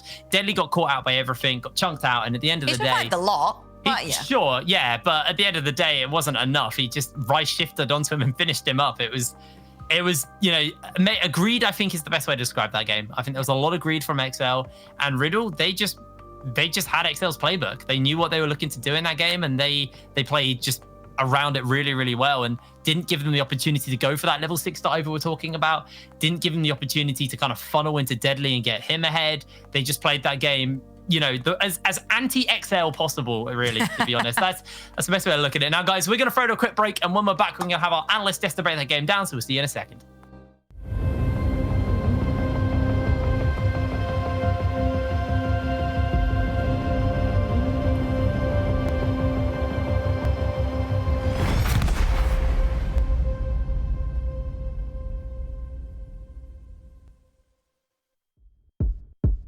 Sunsets, high rise, you know you're on the floor, diamonds, good life, walking the golden door. Everybody knows that you want it more, more. Ice cold to the touch, we're gonna burn it down. Bodies so hot until we hit the ground. Everybody knows that you want it more, more. It's not my fault. I don't wanna talk about it, not tonight. No, you probably think about it, but it's fine. Playing all the same, you know there's no amount, 'cause money makes the world go round. I don't see a problem till it makes me sick. Dollars by the minutes, I'ma spend it quick. No talking me down, yeah, I'm doing it now, 'cause money makes the world go round. Sun kissed on my lips, the way I want it now. Don't trip, never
Would you look at that? Riddle, absolutely. Yeah, okay, Goldbug. I knew it was going to happen. What's that happen. Like, Foxy's there thinking, wait, you invented this? I invented this. I was thinking that about the facial hair, actually, but no, that's... wait a second. I didn't even realize. Wait a second. Wait, I got to look this way. This is the way that you are on camera. What? You're the same person. Just one of you is Danish Foxdrop and one of you is actually Foxdrop. That's... or rather, a British Goldbug, an actual Goldbug. I can do it either way, I suppose. Look at this, though. It's Riddle 1-0 up in the series. And to be honest with you, I wasn't expecting it to be that dominant, but Riddle absolutely exploited the insane strength of their solo lane, and especially Doxy on the top side of the map. Like, he made Sendo just look irrelevant, to be honest with you. And honestly, it's as we said. If you're being realistic, there is a top lane gap. That's just how it is. But often when you're in a team setting, you can always be the best player. You have to think of ways to play around this, and by doing this, it's giving Sendo some help in terms of resources. Even if it's a pressure gank, even if it's a better matchup, like he got nothing every time he needed something. He had to TP back to lane himself. He never got a pressure gank. It was also the rotation that benefited bot lane, so he also got the worst ends from rotations. So even though Doxy obviously had a great series, you're not really helping Sendo at the same time. I think from my perspective, yes, Sendo absolutely doesn't get any help, but when you're picking Cho'Gath into GP, it's almost like that's the game plan from XL. You know, you just sit there, you got your endless sustain, you just clear waves out, and then you're just kind of nullifying that top. For me, the problem was some of the executions in team fights, I think, were pretty bad from the side of XL, and that was what was able to give Riddle the advantage in that game.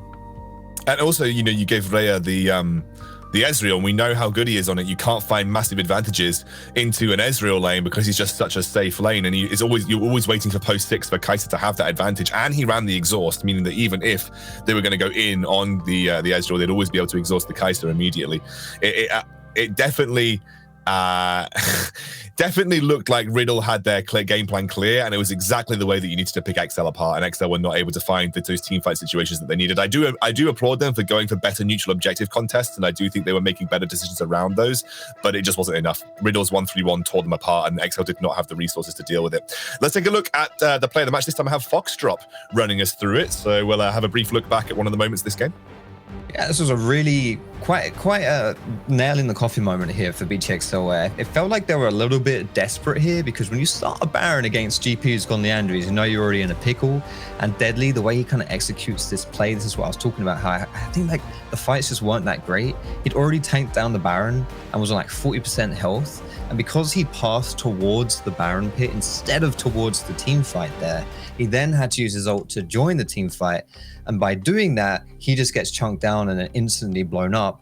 And that really is like Deadly. A lot of eggs were put in the Deadly basket, especially with the team, considering the team comp of BTXL very AP heavy, and he's like the only person who's really going to be delivering any kind of physical damage. And he just wasn't able to get anything done. And that Baron play was a perfect example of it, where Riddle was really good at punching BTXL. But at this point, they're also just so far ahead at the side of Riddle. They have played phenomenal with that 1-3-1 composition. Arguably the harder composition to execute on, but they did it really well. They kept that cool. Even the bot lane, which I have talked quite badly of because I think they were a weak side of Riddle, showed up today. Even Vendelbo got a nice TV2 kill onto Deadly as well. And Ray, obviously, when he gets his Ezreal and gets ahead here, he's just popping. And no one was overstepping. Everyone knew their boundaries. I love the way that Maxi played around it with his jungle pathing too, setting up for neutral objectives to kind of stop the streak from BTXL from the get-go. And this is just a stronger Riddle than we saw yesterday. I really like seeing this Riddle. Yeah, and I actually want to pick up on that bot lane point, because Vendelbo came into the interview with me and he was adamant, saying, I don't think we're as weak as people are making us out to be. You know, he came in and said that is, you know, I don't want that people to think that. And I knew that he came in was going to make a point in this series, because he said, we're just going to smash Deadly and Kasing. It's not even going to be close. We're going to go in for the 2v2. And whilst it wasn't a dominant 2v2 lane, Rhea still had an excellent game on Ezreal, like, you know, one of the performances of the season on Ezreal. So, you know, the bot lane coming in from Riddle, looking to make a point, looking to exploit the one area that we praise XL for. You know, if we ever praise XL, it's always going to be for Deadly, you know, and to an extent hat tricks. But honestly, Riddle came in and made a statement this game, and it was a very strong statement. And XL are going to be scrambling for this next game, because honestly, I genuinely just don't see many avenues with Riddle on this current form for you to exploit. We're going to go... Oh, Goldberg, you just want to jump in. I was just going to quickly say, we said that yesterday as well when they were playing against Trick. They looked so dominant, and what do you know? Trick just answered back immediately. So let's see what happens when BTXL gets to adapt into this kind of playstyle. Now if they felt it, now it's a best of 3. It's time to show that you've been through this process many times before. Absolutely. This is where the best teams will come out on top. We're going to go to a quick break. Second game of the series coming away after that.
Welcome back. We're into the draft here for XL and Riddle's second game of the series. This is a best of 3. The winner will guarantee themselves a European Master spot as well as a matchup with Fnatic later in the day for the championship of the NLC. The loser, unfortunately, goes home with nothing.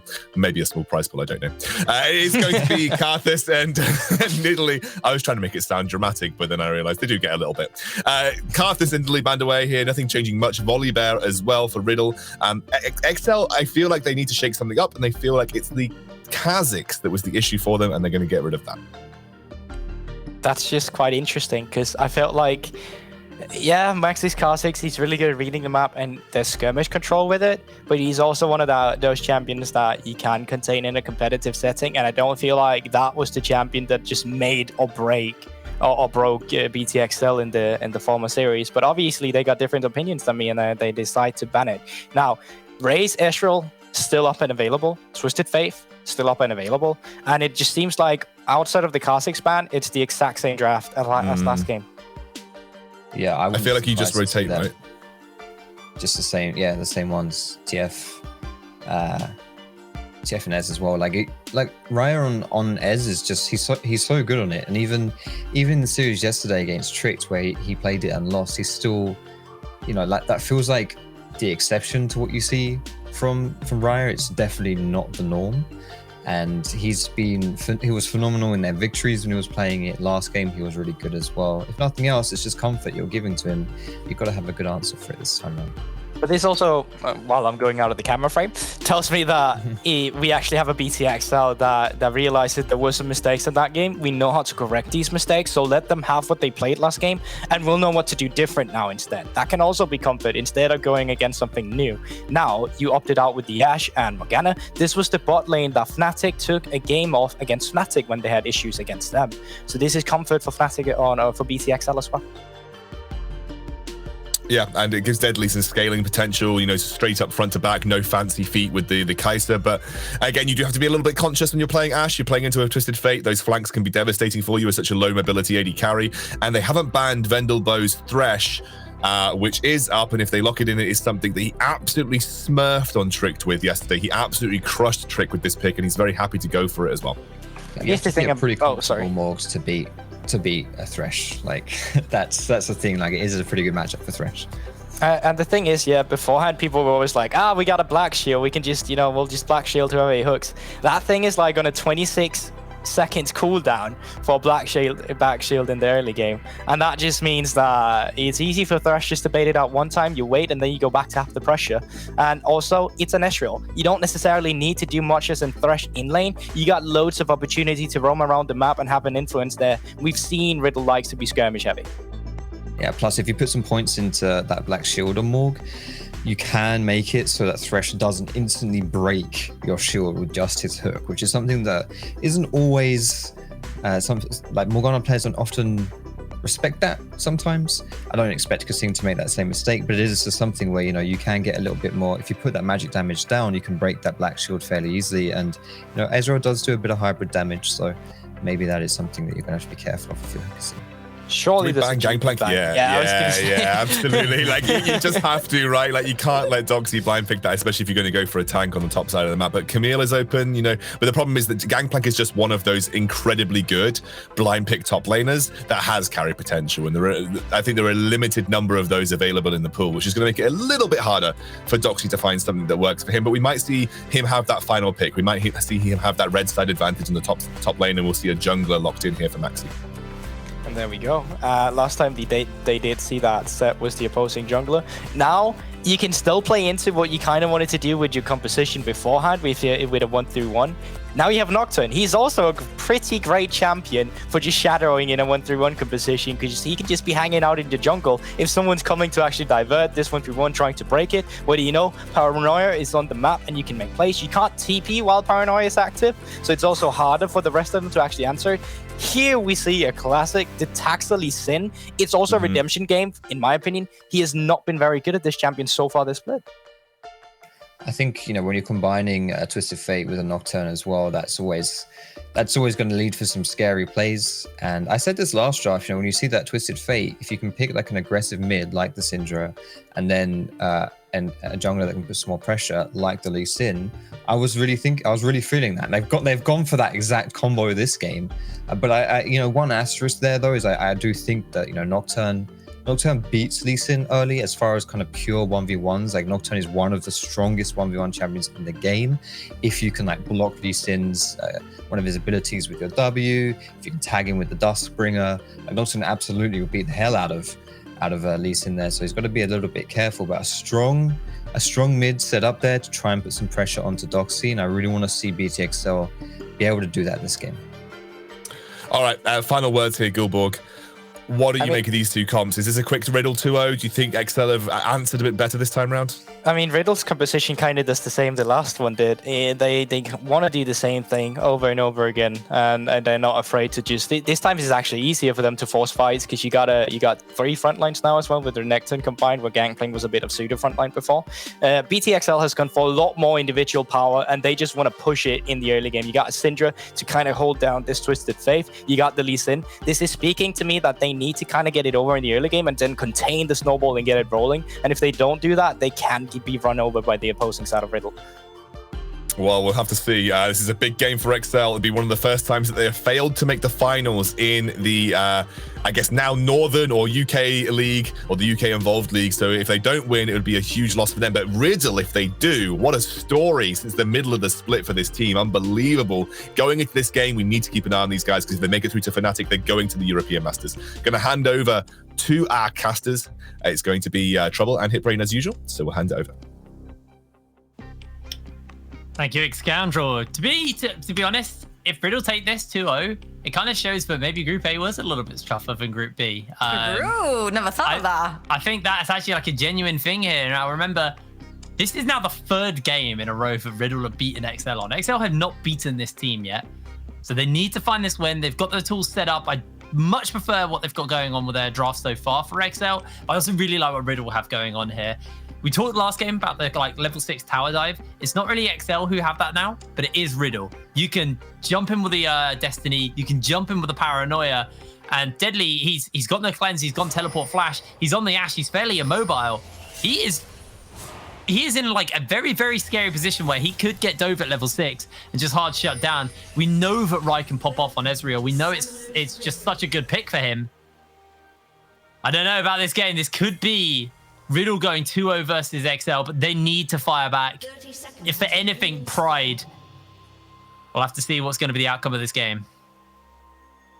So the thing here is that I believe that the mid-jungle duo will determine a lot how this game is going to go, not necessarily the side lanes anymore, because Maxi and Suncax have got the pure vision power in their hands, while Hatrix and Taxa have got actual damage power in their hands. The kick as well as the unleashed power is much more powerful than what the two ultimates from Maxi and Suncax give them when it is about the 2v2. So if Hatrix and Taxa are able to snowball the game, and I remember Hatrix from the previous split Spring EU Masters this year, he was all about the assassins, he was all about the aggression, getting advantages. Now on the Syndra, he can do the exact same thing. It's all about the raw power, it's all about stripping Suncax off of CS, forcing him underneath his tower, and if Maxi shows up, Taxa is there to take on the 2v2.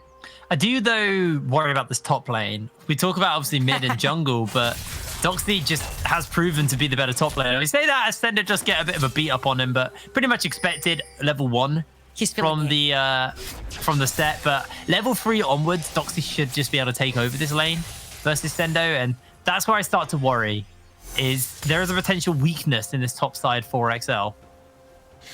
See, I'm not sure what Sendo is going to choose to go with. Itemization-wise, whether it's going to go Trinity, Black Cleaver, or pure tank, like we're seeing a lot in the mid lane. But I do believe that set has a pretty good matchup onto any bruiser in the top side, because even when Doxy will jump in and do the typical QWE sort of combination, you still have a big shield to use on the set. So the HP that you lose is not necessarily going to affect your lane too much. So I like that Sendo is feeling a little bit more safe playing the set up the top lane. It's one of the strongest champions. We haven't necessarily seen him play it this season, so I'm happy to see him get into this lane and try to get dominant straight away. You see instantly triple lane priority for Taxa. I want him to move in together with Hatrix, find Maxi, and just get revenge. That looks like what the plan is for the moment. Red buff getting started up. Maxi doesn't really have this knowledge that it's going on, but I think they probably have a good understanding that there has been an invade. As Taxa looks to see if he can take away the Krugs as well. He's not going to be able to. Doxy now maybe on the receiving end of a gank, gets the stun off, and they're actually looking to jump onto Stendo here. He has the shield, they flash away. The Haymaker shield might just be enough, but the fear comes down, and Maxi finds first blood. Oh, that was so close for Sander to take one back for himself. But at the end of the day, he goes down and Maxi cashes in on a kill. Very important. Maxi again onto an assassin. You love cashing in kills that early into the game because they make you all that more powerful when you start stacking that armor pen and your opponent doesn't have any armor. Sandcax, you gotta run, buddy. Yeah, he's going to be able to jump out there with the flash, and the Nimbus Cloaks get enough speed off. Doesn't even have to fire off that gold card, so he's going to get away. So topside, this is a great pattern here from Maxi because he's like, I know my red bar has been taken, so my only opportunity is to get a ganked up topside. Doxy dives in. That flash from Sender was so crucial. In the last tick, the fear lands and he can't get that last auto attack on Doxy. That doesn't put Doxy into a better situation because he's still behind in CS. Oh no, he's getting jumped onto. Does have everyone with him. The gold card's there. They're trying to see if they can turn it around as Maxi gets the fear off. Onto Kasing. Senko's continuing to run away. Auto attack after auto attack comes down as Kasing gets the kill. And now Rai, he's outnumbered. He's slowed. Has to shift to safety, and Riddle losing their mid. BDXL extremely aggressive. Taxa taking the lead here with the Lee Sin going from lane to lane, cashing in on summoners, then cashing in on champions. That is beautiful stuff here from BDXL. They've come in to win. They've come in for revenge. And it looks like they're playing the game into their own hands. You gotta be proactive early with the Lee Sin, or you're gonna end up being just a kick mechanism later on. And Taxa has been criticized this season a lot for his Lee Sin. He showed it 3 times. He has a 2-1 record on it. But a lot of times we're seeing him being extremely passive. Does sort of the combination between Taxa and Hatrix playing together as a mid-jungle duo wasn't there yet. But then, you know, they go onto social media and they're like, I can't wait. Taxa was like, I can't wait to show you guys our 2 versus 2 power that we'll have over any other mid-jungle lane. Now it's the time to showcase that because they're literally on the edge of being sent home. They're one Nexus exploding from just their entire season ending here. Not qualifying for the EU Masters, which would be just a massive, massive upset for them. So Riddle, it's really onto them as well to make sure that they can continue to stay ahead here. They've got themselves obviously that first blood onto Maxi. He is down to Taxa, who is farming up an absolute storm on the Lee Sin. And Maxi down a level, you know, Nocturne's a champion who's fairly reliant on hitting that 6 so you can start getting those paranoia ganks off. And for the moment, it's just trying to farm up to that point. Doxy's hit level 6 in the top lane. So Sendo also just ticked into his level 6. So maybe we'll see some action break out in the top side. Big CS discrepancy top, big CS discrepancy bot. When Hatrix farms this one up as well, he will be even. Taxa ahead. The whole of BTXL have stepped up. And there was a big question. Sendo versus Dox. Dox extremely dominant. Sendo didn't have a good performance yesterday either. A lot of question marks here on the set. He's looking much more healthy. I'm loving that I see a little longsword in his inventory as well. Because that means he's gonna go for some early game aggression onto the Crocodile. For the moment, he is taking away the crab. Not making sure that Maxi can't get that, but... He's that strong, Keeper, at this point. He can take on the crab 1v1. Well, it's more the fact he's denying Maxi it. You know, Maxi's already behind as it is. He's trying to get as much kind of experience into him as possible. This losing the crab top side while XL also cashing on an objective bot side, just every little bit. The longer Riddle don't have that paranoia to work with, the better.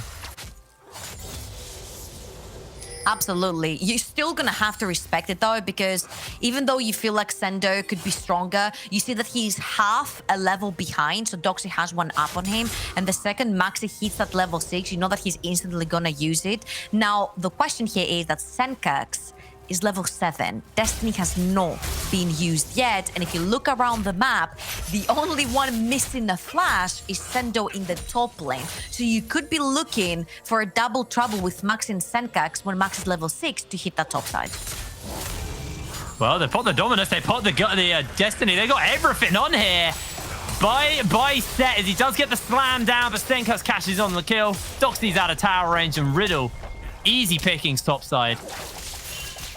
Yep, that was the plan apparently for Riddle as well. They hit level 6, they put everything on the top side. Again, Doxy is not the recipient of the kill. That does hurt his lane significantly, especially when you are the early game win condition. You want to get that Crocodile snowballing a little bit because he does suffer versus the set in lane. He will continue to suffer. If you look at their items going back into the lanes, they're exactly the same. So Set will still be ahead on a 1 versus 1. And due to the swaps coming in and everyone dying, BTXL are the first ones in the river. BTXL with their eyes focused on the neutral objectives on the map, they will get the Rift Herald as well, which means that Afrotaxa might take a trip towards topside because that's usually where Deadly will be at this point. And this is what we saw last time as well, was early game, XL played a really, really good neutral objective game. The difference between game 1 and 2 is Rai's not miles ahead. He's actually down in CS. There's a BF sword and double longsword onto Deadly versus pickaxe here onto Rai.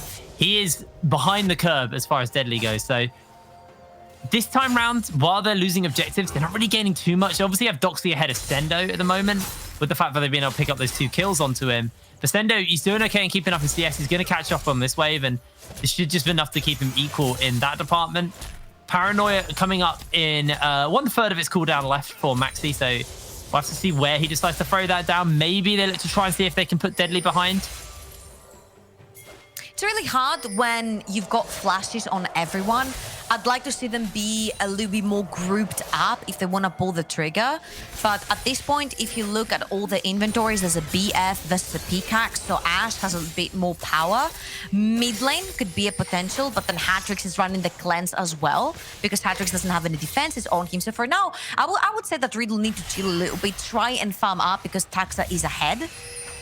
And then when the situation happens again, try to hit the side lane, try to give Doxy a kill and snowball the Renekton. He needs to cash in because, like, guys, I've been involved in 2, gotten nothing.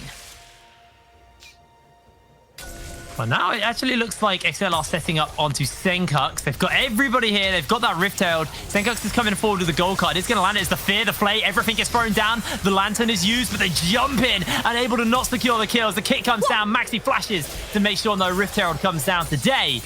And Riddle trade out 1 for 1, and they should be able to hold their mid lane now. Tiny bit of miscommunication right there. Taxa kicks Maxi back while Deadly is trying to ult him in the face.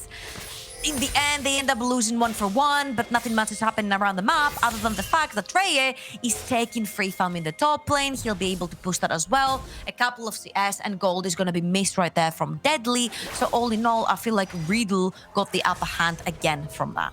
Yeah, the key thing is they made sure they funneled everything onto Taxa and didn't go for like Deadly or hat tricks and then just wait for the Herald to come down once the fight settles down. Made sure they got the person with the Herald. That's used up a lot of its cooldown already at this point, and now the question is RXL going to be set up to use this Herald again effectively, or will they not be able to do so? Maxi got 2 kills onto this Nocturne. Should start to become a threat later and later to the likes of Hatrix and Deadly. So for now, I think, you know, Riddle, they're happy with the state of the game. Obviously, losing out on these neutral objectives sucks, but it is only 1 Drake and 1 Rift Herald. And, you know, if they can deny the Rift Herald from being used effectively, it's not the end of the world.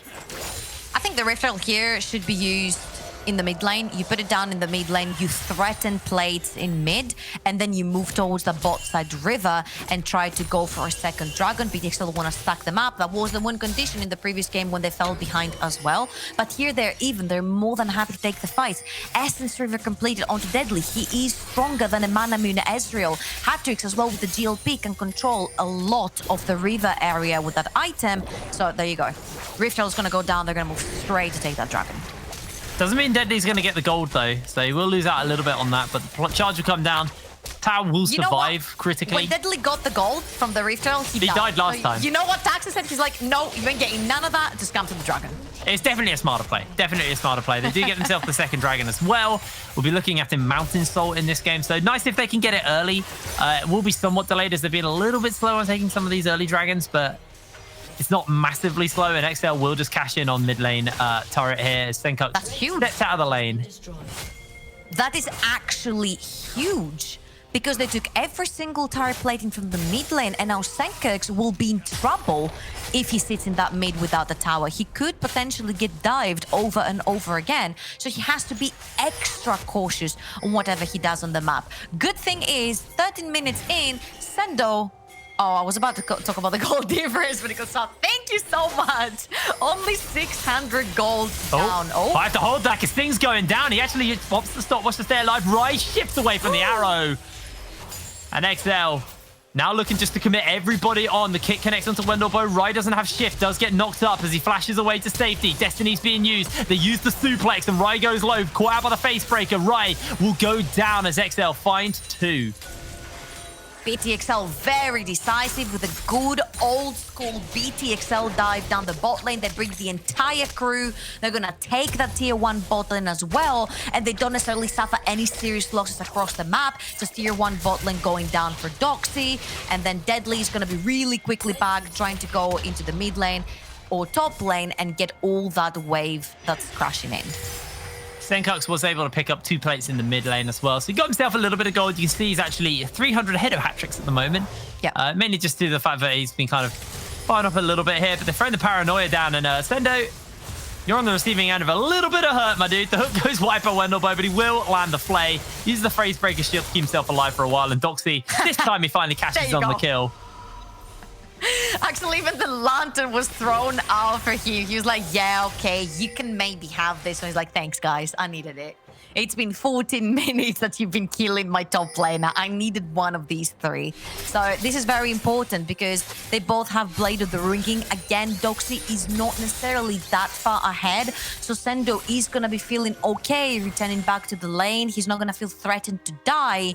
And you see that again, BTXL, see objective, kill objective. Rift Herald number 2 spawned in the top side. They instantly move the bot lane up there. They're taking the tower and they're taking the Rift Herald. Riddle at least get something. I mean, it's with an asterisk because it is just a top bot lane tier 1 for a trade of tower, top lane, and also a Rift Herald. So net gain for XL right now. But at least Doxy is kind of unlocked a little bit in the side lane at the moment. As Rift Herald will fall, top lane will fall, bot lane will fall. And now XL, they can use this Rift Herald to crack open some of these tier 2s. Love the way they play, especially when you're playing against assassins and champions that control a lot of your vision. Getting these towers and pushing your opponent team back that controls vision so well is key. Because had it been Riddle taking VTXL's towers, they couldn't even walk inside their jungle. 1 ward would be enough for Maxi to take the jump onto someone, for example, Kaseng. Oh, good shield by Maxi. I really don't think he actually would have died if he'd been caught out. There were too many people far away, but it was nice of him to throw it down to make sure. Yeah, he didn't have vision at the bottom on who was there, so a Scatter the Weak could follow through. You don't want to take these chances. You are 2 and 1. You already died once. If you die again, they will most likely try to force a fight on you or take every single lane that you have and push it through. So there's not necessarily anything that they would lose from the map, I don't feel, unless they try to find a pick in the mid lane. The gold fairly close between these 2 teams at the moment. Riddle, you know, they're trying to get as much gold onto Rai, wait for him to hit those 2 items. Senkex is being a nuisance in the side lane, and the 1-3-1 is actually pretty decent here. As they are able to disengage, as Kasing lands himself the binding, they get a little bit of poke onto Wendelboe. Wendelboe able to make his way safely out of there. As Doxy now, he's the one getting collapsed onto. Top lane though, Senkex is just pushing away. He's slowly but surely trying to whittle through these towers as the Rift Herald gets summoned up, and Riddle are going to lose a lot of health off this mid lane turret.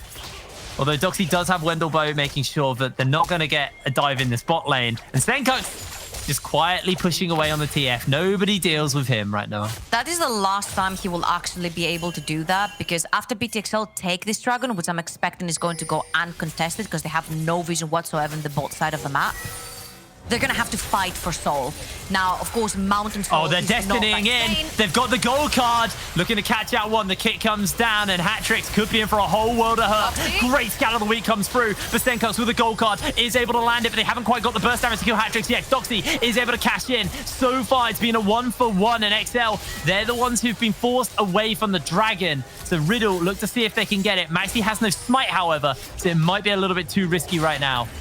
Senkex's positioning is going to be very crucial, but Sento finds Freya in the back line. So that means that Riddle need to run. That is Soul Point. for BTXL, and unless Maxi wants to go back in, but he has no flash, there's no paranoia. And we mentioned that someone like Kasing walk through a ward, Maxi is going to instantly pull the trigger on him. And you see how that went. Sendo was nowhere near to play frontline for his team. Luckily, though, he makes up for not being around by killing Raya and securing that dragon. Remember we said Senkax might be, unattended on the side lane. No one annoys him, so they just allow him to do his thing. But in 4 minutes time and 40 seconds, when the Dragon Soul comes up, Riddle are gonna be called to fight. Question is are they going to be strong enough at that point? Will they have hit their spikes? You can see that it looks like it's going to be the Iceborne Gauntlet build for Rai, as he needs some level of survivability versus the likes of Taxa and Deadly and Sendo as well. And you can see that game, that fight was just Sendo going, I am so fed up of being bullied around this game. So he just jumps onto Rai and blows him up, secures his team the team fight win there. Yeah, he didn't even use flash. I knew what Sendo did there because he just caught Raya without flash, and Raya had his flash available. Taxa's not going to set up, but Maxi is just going to jump away.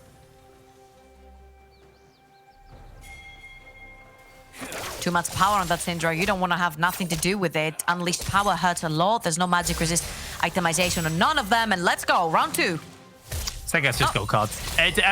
Yeah, you got the gold card. You're fine. I like to see this center, though. The center that's not afraid. He's been bullied around the previous best of 3 and this best of 3 so far until that game. He's been bullied around.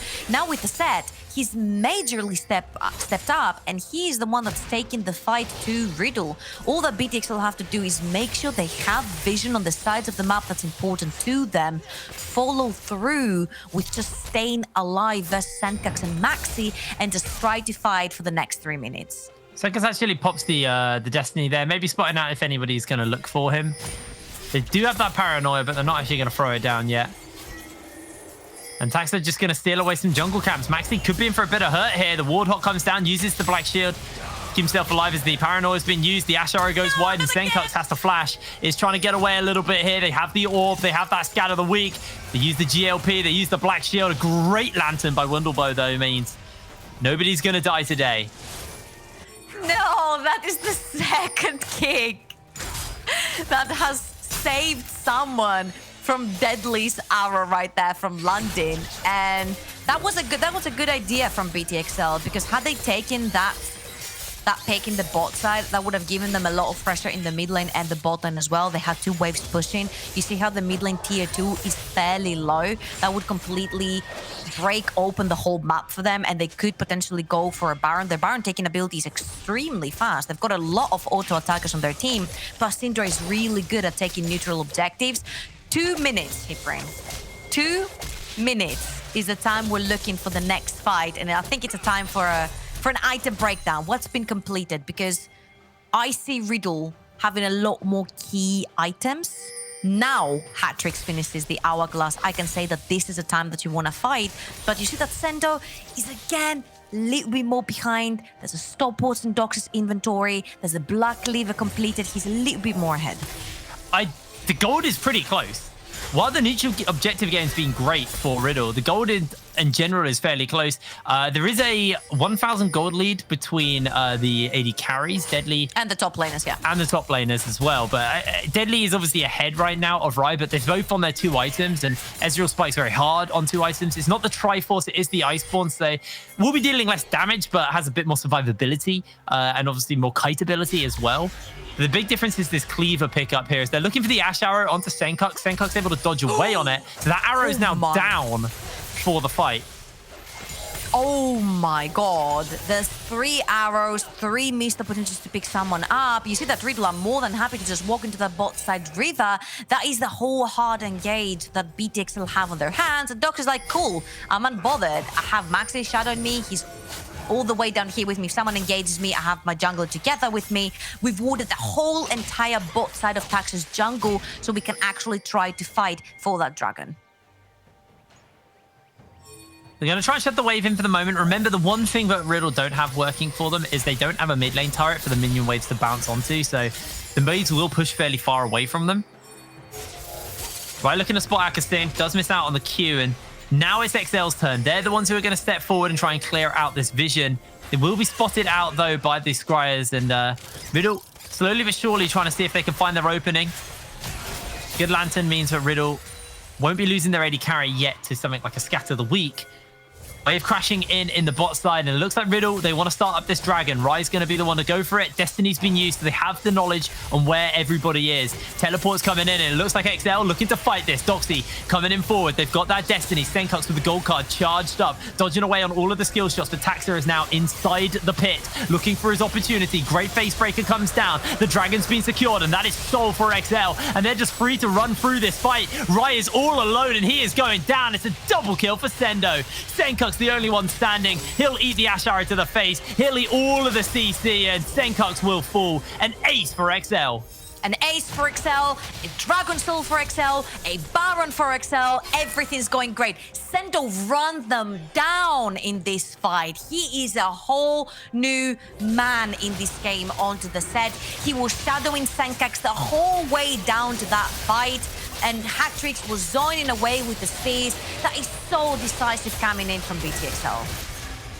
For me, it's just Rai looks completely lost this game. Like this was the reason when we did our votes that I voted for XL, because if Rai falls behind, he genuinely doesn't know how to play from behind. Like, he's an Iceborne Goddess at Ezreal, and he's now been caught out twice by a set. Okay, this time, sure, the set flashed, but last time the set didn't use any summoner spells. Look at the play here. I don't think it's his fault here, because he's isolated on the side. You see that both Deadly and Sendo are on him, so Deadly's constantly slowing him. If you have a constant slow on you with the Ezreal, there's not much you can do. This was the change, remember, that BTXL did on their draft. Everything was the same. They picked the set, and they allowed Twisted Fate and Ezreal to go through to very comfort picks for both Senkux and Reye, and the only change that BTXL did was picking that Ashe. And it has been so hard for Reye to play the lane, being constantly slowed, and the slow together with Sendo's set in your face has made this game extremely hard for Reye to play. Well, the gold was pretty close before that fight, but now we're looking at a 5,000 gold deficit to make it 6,000. Oh, it's 5,000. 5,000 gold deficit between these two teams, and that is just gonna completely expand right now as they're taking out two turrets. Doxy's off in a side lane with a fairly large wave looking to shove, but there are the Baron empowered recalls to work with. They've thrown out the ultimate actually, and they're looking to see if they can find a pick off onto the back line, and it's just going to be Hatrix getting picked up. A great Lantern out as they throw down the suplex to try and see if they can get a little bit more. Facebreaker gets used as the Ash Arrow lands. Wonderbug gets the hook. Here comes the true shot, and all of a sudden, Riddle have just turned this around. It's a shutdown for Ryan. Sendo's being zoned away. Doxy does eat to binding, but they have the slice. They have the dice. They have the black shield, but it is cut down. And two shutdowns for Rai. Riddle are now going in for the teleports. They're looking to try and see if they can crack open some base structures. BTXL, what are you doing?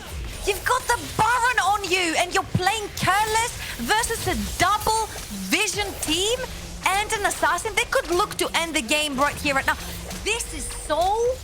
Oh my god, okay, this must be so tilting at the moment for BTXL, because they had everything. They had two pushing lanes, they had Baron, and then Hatrix that takes a scroll through the jungle all on his lonesome, and of course Max is gonna pull the trigger. He dies for these moments, finding a squishy target all alone in his jungle. I don't even think that Hatrix had the chance to hourglass right there, and that was the whole Baron push gone for BTXL. That was so unfortunate. It's hit. So you see that Hatrix pushes the lane, and then he gets caught by both Senkux and Maxi. Doesn't even get to Zonius, he just instantly goes down. And from that, it's just so unfortunate. Wendelbo with a very, very crucial hook right there, right onto Deadly. Truce Barrage hits, everything else hits. They just dismantle BTXL. And the big thing about that fight as well is they had a 0-3 Ezreal Riddle, and he just got two shutdowns. If he could quickly toggle back to the gold, finish up the Death Dance off the back of that, now he's only 1,000 gold behind Deadly. He's got the big three items for this Iceborne Gauntlet Ezreal, the Death Dance, the Iceborne, and the fully stacked Mirror Mana. He has a lot of survivability, a lot of armor, and in a strict 1v1 scenario, Deadly's not going to win versus Riddle anymore. Versus Rai anymore. Obviously, he's not going to be 1v1. You're not going to... I don't expect to see an ADC 1v1, but, you know, in a messy fight, I think Rai will be able to navigate the fight a lot more effectively than Deadly can, especially when you got likes of the Fears, the gold cards. It is going to be rough, but there is still a gold lead to XL. They're still 2k up. They still have pressure in the lanes, and they're looking to shove out this top lane now.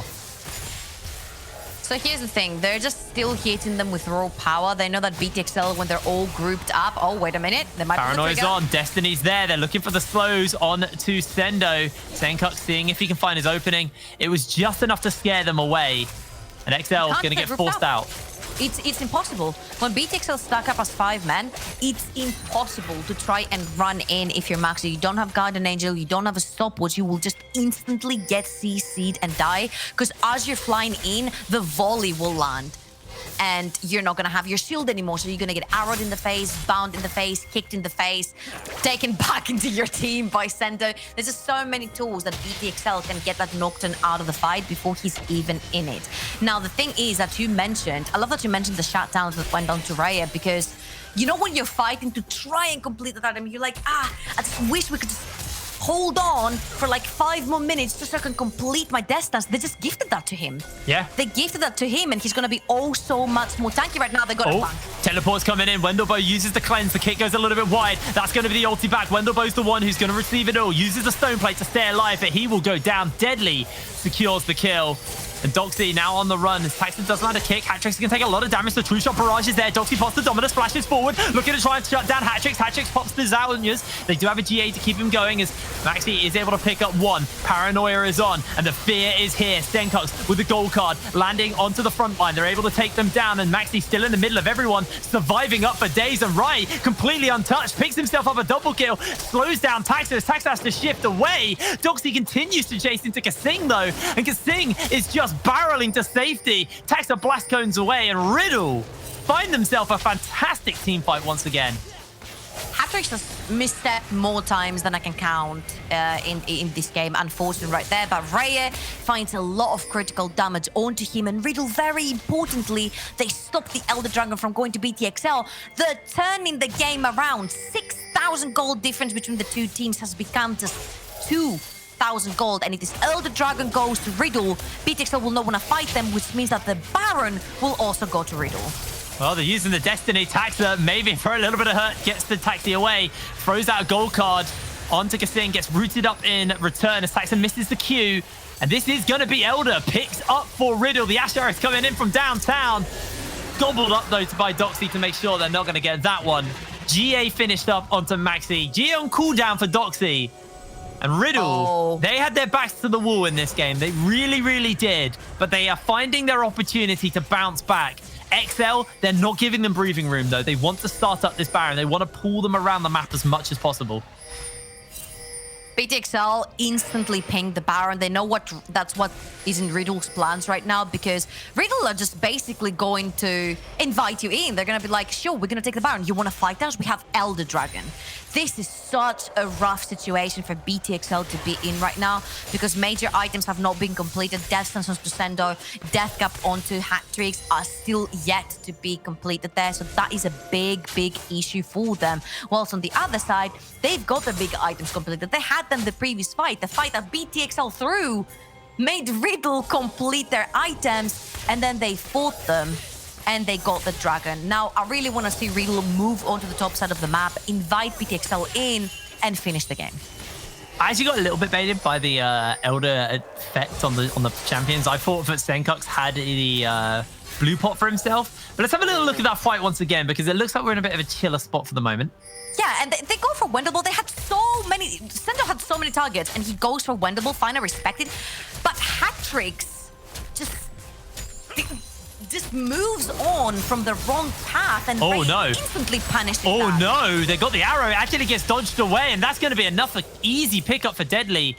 Way too aggressive by Riddle. The pings go down, and they're just barreling towards Baron. That was 4 ultimates wasted. Every single bit of CC has been used from the side of BTXL, but the most important thing here is that by the time Riddle is back and available, by the time the whole Riddle is back and available, because Dox is now dead, that Elder Dragon would no longer be a thing, which means that BTXL would be more than happy to try and find a fight around it. That Baron looks too juicy, Hitbrain. He's just too juicy. Both of these teams really want it. Riddle would have taken it had it not been for the fact there was too much vision there and they knew it was going on. Like you said, a lot of used, but I don't think Riddle still felt particularly comfortable starting at the Baron in a 4v5, even with all those ultis down. They want to finish up this Leandris onto Rai as well. He's getting closer and closer to it. He's got the Haunting guys at the moment. Just farming up a Storm right now. Okay, now we are game. A lot of key items, but we'll talk about it right before that. That was the replay that ended up with Riddle taking the Elder Dragon. But I just wanted, all in all, to talk about.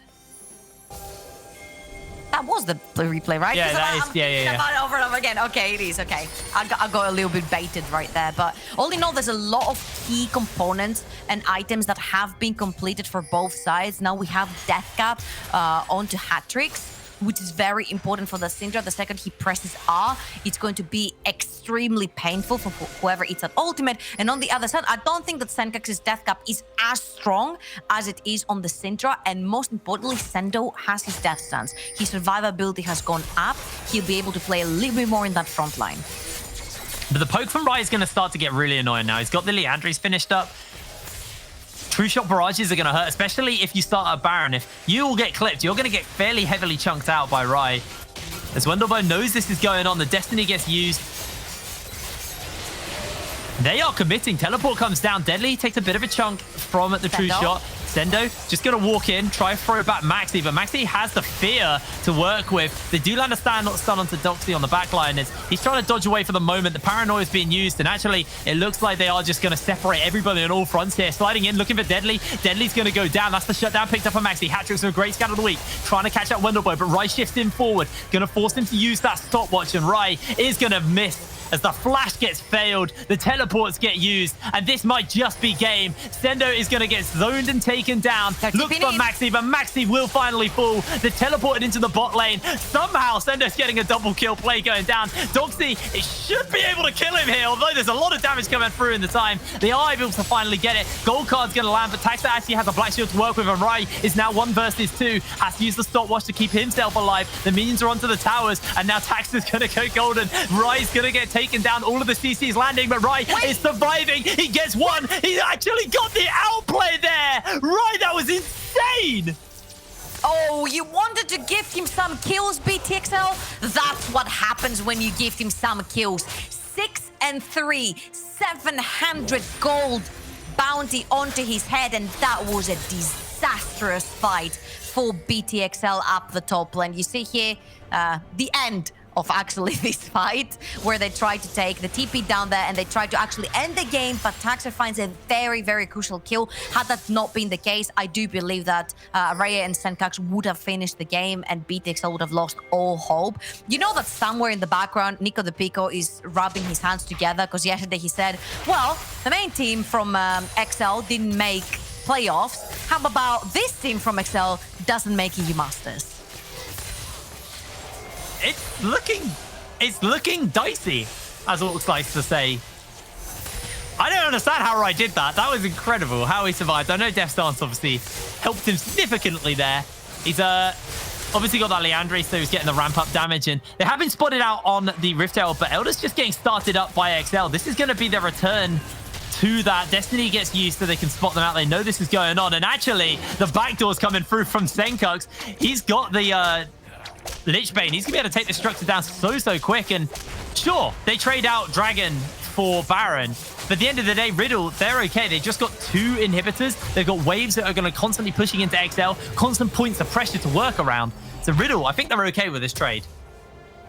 I have a feeling that BTXL are okay with this trade also, because now they're going to be having constant minion waves running into their base. They're going to be able to feed their members, get their last items, because we're talking about nothing, 0 gold difference between them. It's about a 5-item race right now from every single member, and by having 2 lanes constantly pushing, the fact that they took the Elder Dragon means that by the time the new one will spawn, you'll have both inhibitors up and available. But at this point, Riddle cannot use the Baron, because to use your Baron to try and get that last tower, get into BTXL's base, you're gonna have to fight them, and by them having that soul from the Elder, is going to be extremely hard to fight them. You definitely don't want to get anywhere near BTXL right now.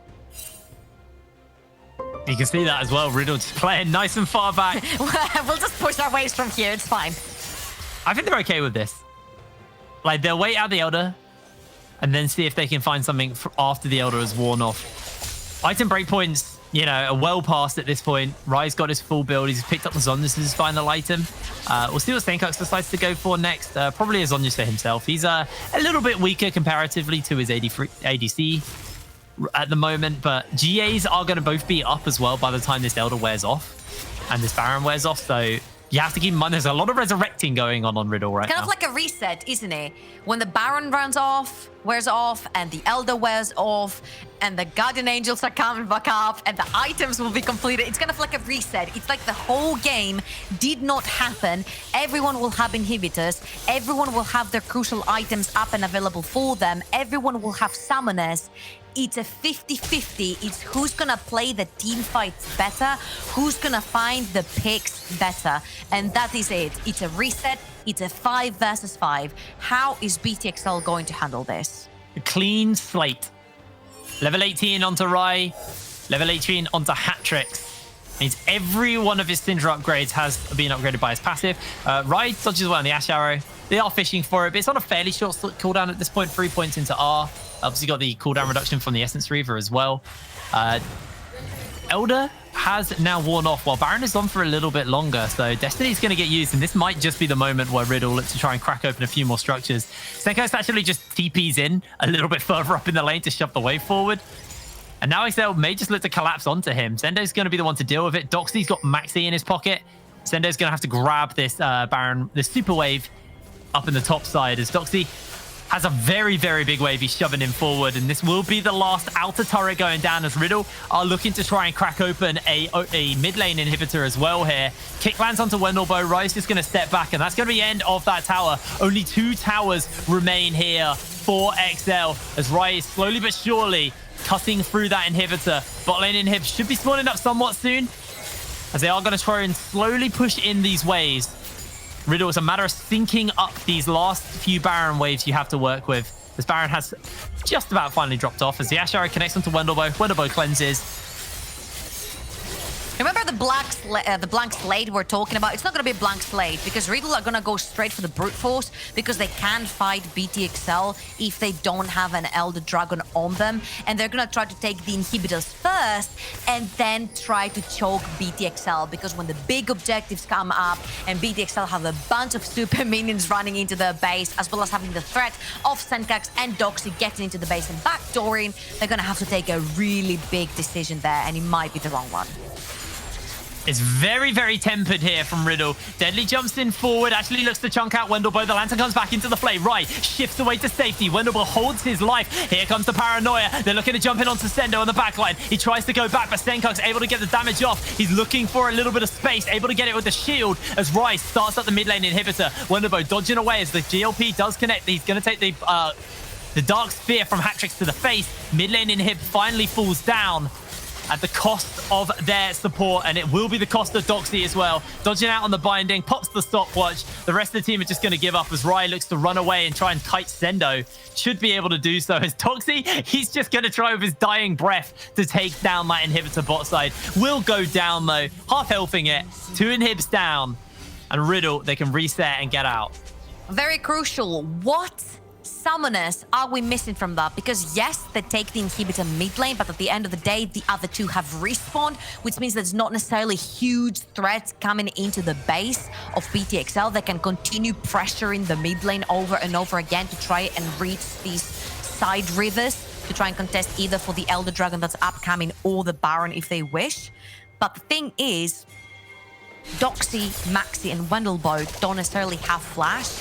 That's not a big problem, but for Sendo, it is huge because the flash smash is really big for him to try and make an engage happen for them. And you see that every time that they try to sort of target Wendelbow, he just survives for so long. He has the Solari, he has the Giggle, he just does not fall. He also has the cleanse on him to be able to get out of that. So BTXL are going to have to choose their targets very wisely and make sure that they can take them down really quickly. Senkax might actually ulti here. This is incredibly greedy by him. He can't. He has the gold card onto Deadly, throws it out, is going to get caught out. Senkax overextending and holding that Destiny for way too long as the flash kick comes out by Taxa. and that will be the kill. The Elder gets started up on the return, though. Riddle are looking for it. Doxy got the teleport available, spotted out by the Hawk shot, and Sendo trying to see if he can jump in with that showstopper. They already used the dominance from Doxy. Doxy, remember, doesn't have that paranoia. Uses the box, uses the flay. In comes Taxa, and actually XL just muscled their way into the Dragon Pit. No. May just have thrown this game out of the window for Riddle.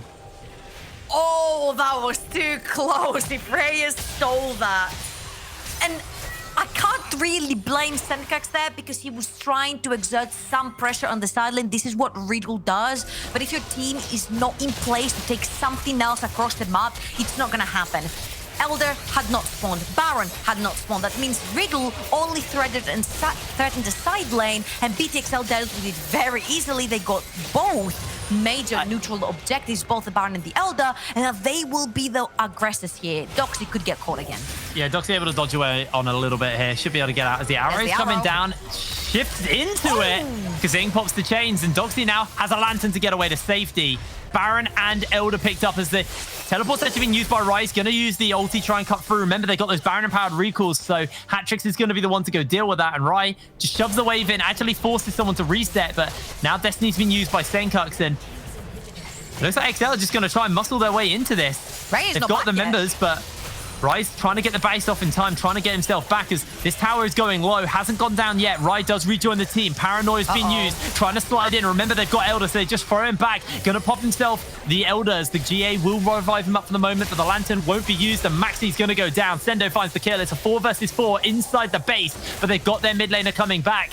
This is just falling apart at the seams for Riddle. Doxy slides in forwards. They do find a little bit of poke off onto Sendo. Sendo gets a big shield off, though, and Wendell Bow is chunked. Binding goes a little bit wide. The minion waves have been thinned out, though, for the moment, and this will slow them down for the moment. They're looking to heal themselves back up as Hatrix has joined up with the minions in the mid lane. Inhibitor will fall down. They've got the supers pushing in the top lane, and this should just be it for Riddle. It feels like they are out of options. Rai cleanses and kicks away to safety as Wendelbow throws it down, but Rai can't do enough work as XL keep their dreams alive. The Nexus explodes, and it's 1-for-1. What? 45 minutes. That game was actually insane. I can't... Okay, so it was BTXL taking the lead, and we're like, this is over. They look too strong. A silly mistake, overstepping into the jungle, and Hatrix gives the whole fight away to them. They come back, they buy their items. Now you're like, suddenly, oh, Riddle is back. Then they fight them again. They give the pick onto Wendelbow. Hatrix missteps again. Riddle take the front foot. I feel like these are sort of the individual mistakes that you're like, sure, a player can make, but not repeatedly into a game, because BTXL almost lost this. Had it not been for another individual mistake from Senkax to push where he didn't need to, and then BTXL getting back into the game due to numbers advantage, BTXL would have lost this game. So to me, that game, yeah, no, literally, it wasn't actually mid-diff. I think mid-laners decided that game. That game could have been over a lot quicker. Reasons, actually. Yeah, exactly. It could have been a lot earlier. Like you said, Hatrix just getting punished twice in a row, just kind of buying space and getting Rai back into that game, because Rai was out of the game until he got those 2 shutdowns. Then Senkux, they get themselves into a really, really good spot. All they had to do was wait for this Baron or this Dragon, set up, use a great Destiny Paranoia combo, and pick off the backline. But Senkux, he overextends in the bot lane. He has his Destiny, so he could have used it to find vision, but he pops it way too late. And at this point, he's collapsed, and his team aren't set up to back him up on that one. And it was just, Senkux unfortunately threw that game out the window for Riddle. They should have 2-0'd there, but it fell down to just mid overextensions. And with that, we are actually going all the way to game 3, and XL, they are still within a chance to make it to the grand finals versus Fnatic Rising. But for now, guys, we are going to throw to a break, and we'll be back with game 3, so we'll see you in a second.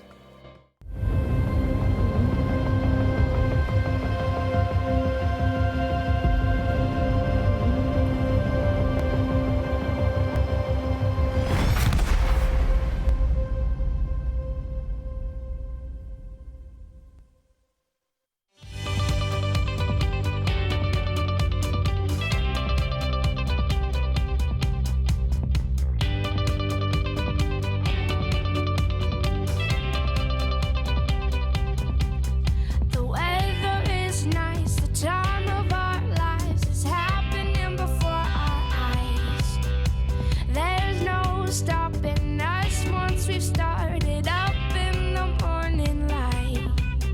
We're free to run wild, laugh, dance, and smile. We're ready for this crazy ride. 'Cause there's no stopping us once we've started up just to say goodbye.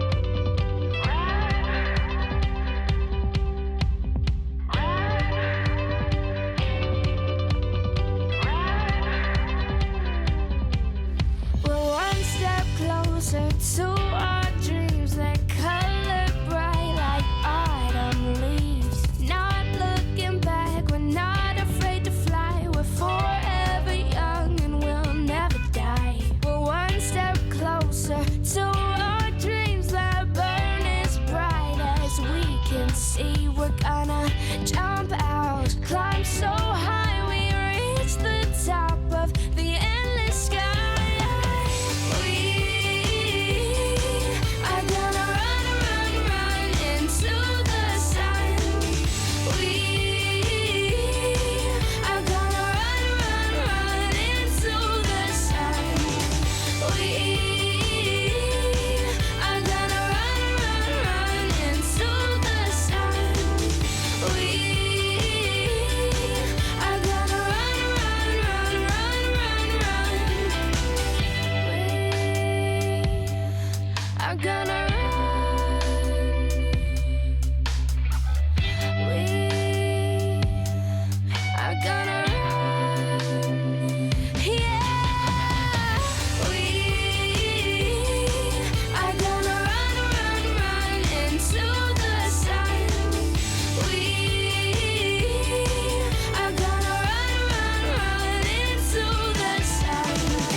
Welcome back, everybody. Oh my God, what a game! Unbelievable game there. And look, I'm not happy because XL won. Okay, I'm just telling you that it was a really, really good game.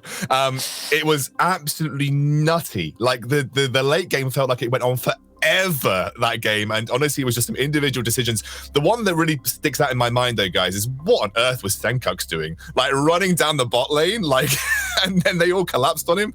I have no idea what was happening there. But late game is so messy, right? It's always muddy. It's always difficult to make the correct decision every time. So I can't blame the players because I would have been absolutely no better in that scenario. But oh my word. My heart's still going. My heart is still going.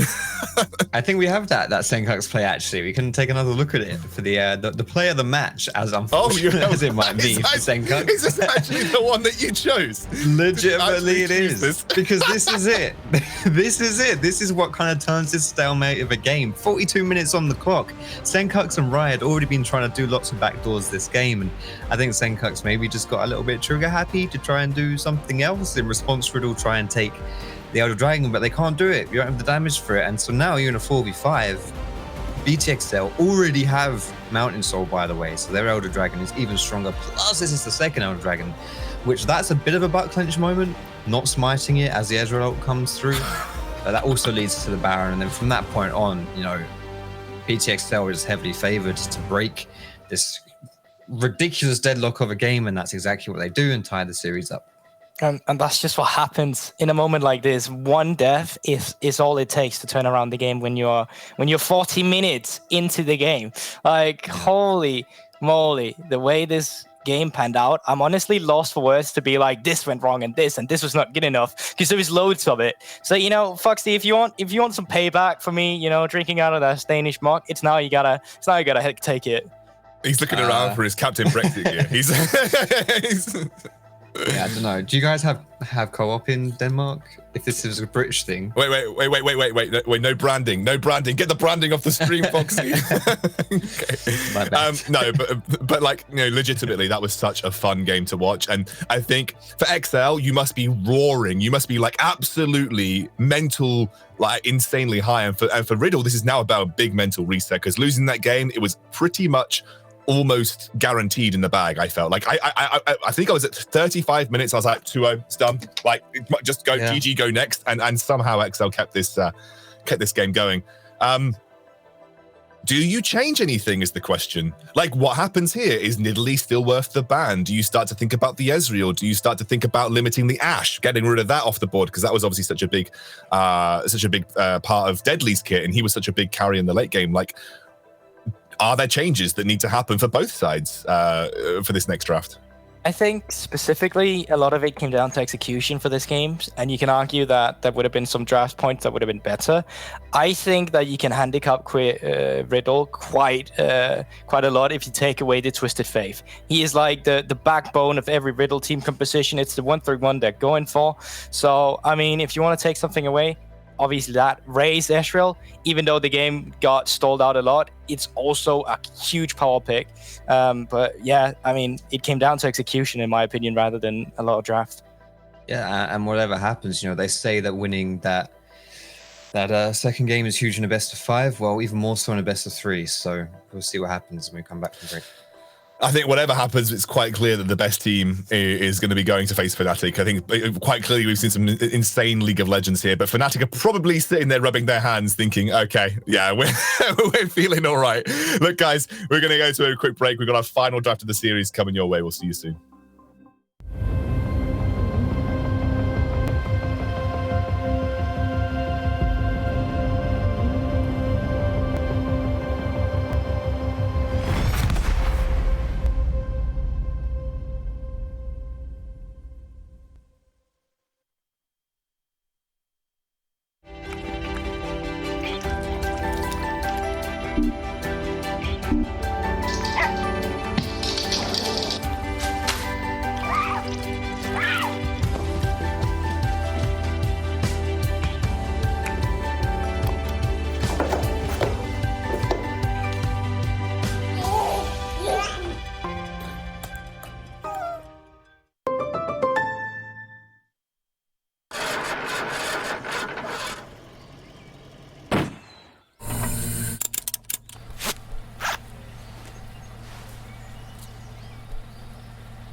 Waking up, the sun is rising. We can go anywhere, do anything. Put your hand in my hand, let's explore. Travel places no one's been before. Leave your fears and hear you calling. Wherever you go, wherever you are, your beauty's unique. Melody so sweet, our differences make our union so great. Together we weave perfect harmony. Perfect harmony. Together we will be perfect harmony.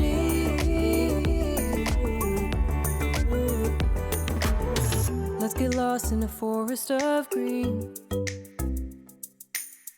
Lose ourselves in the blue of the sea. Paint the world any color we choose, or a rainbow with all of the hues. Make the world the way that we dream.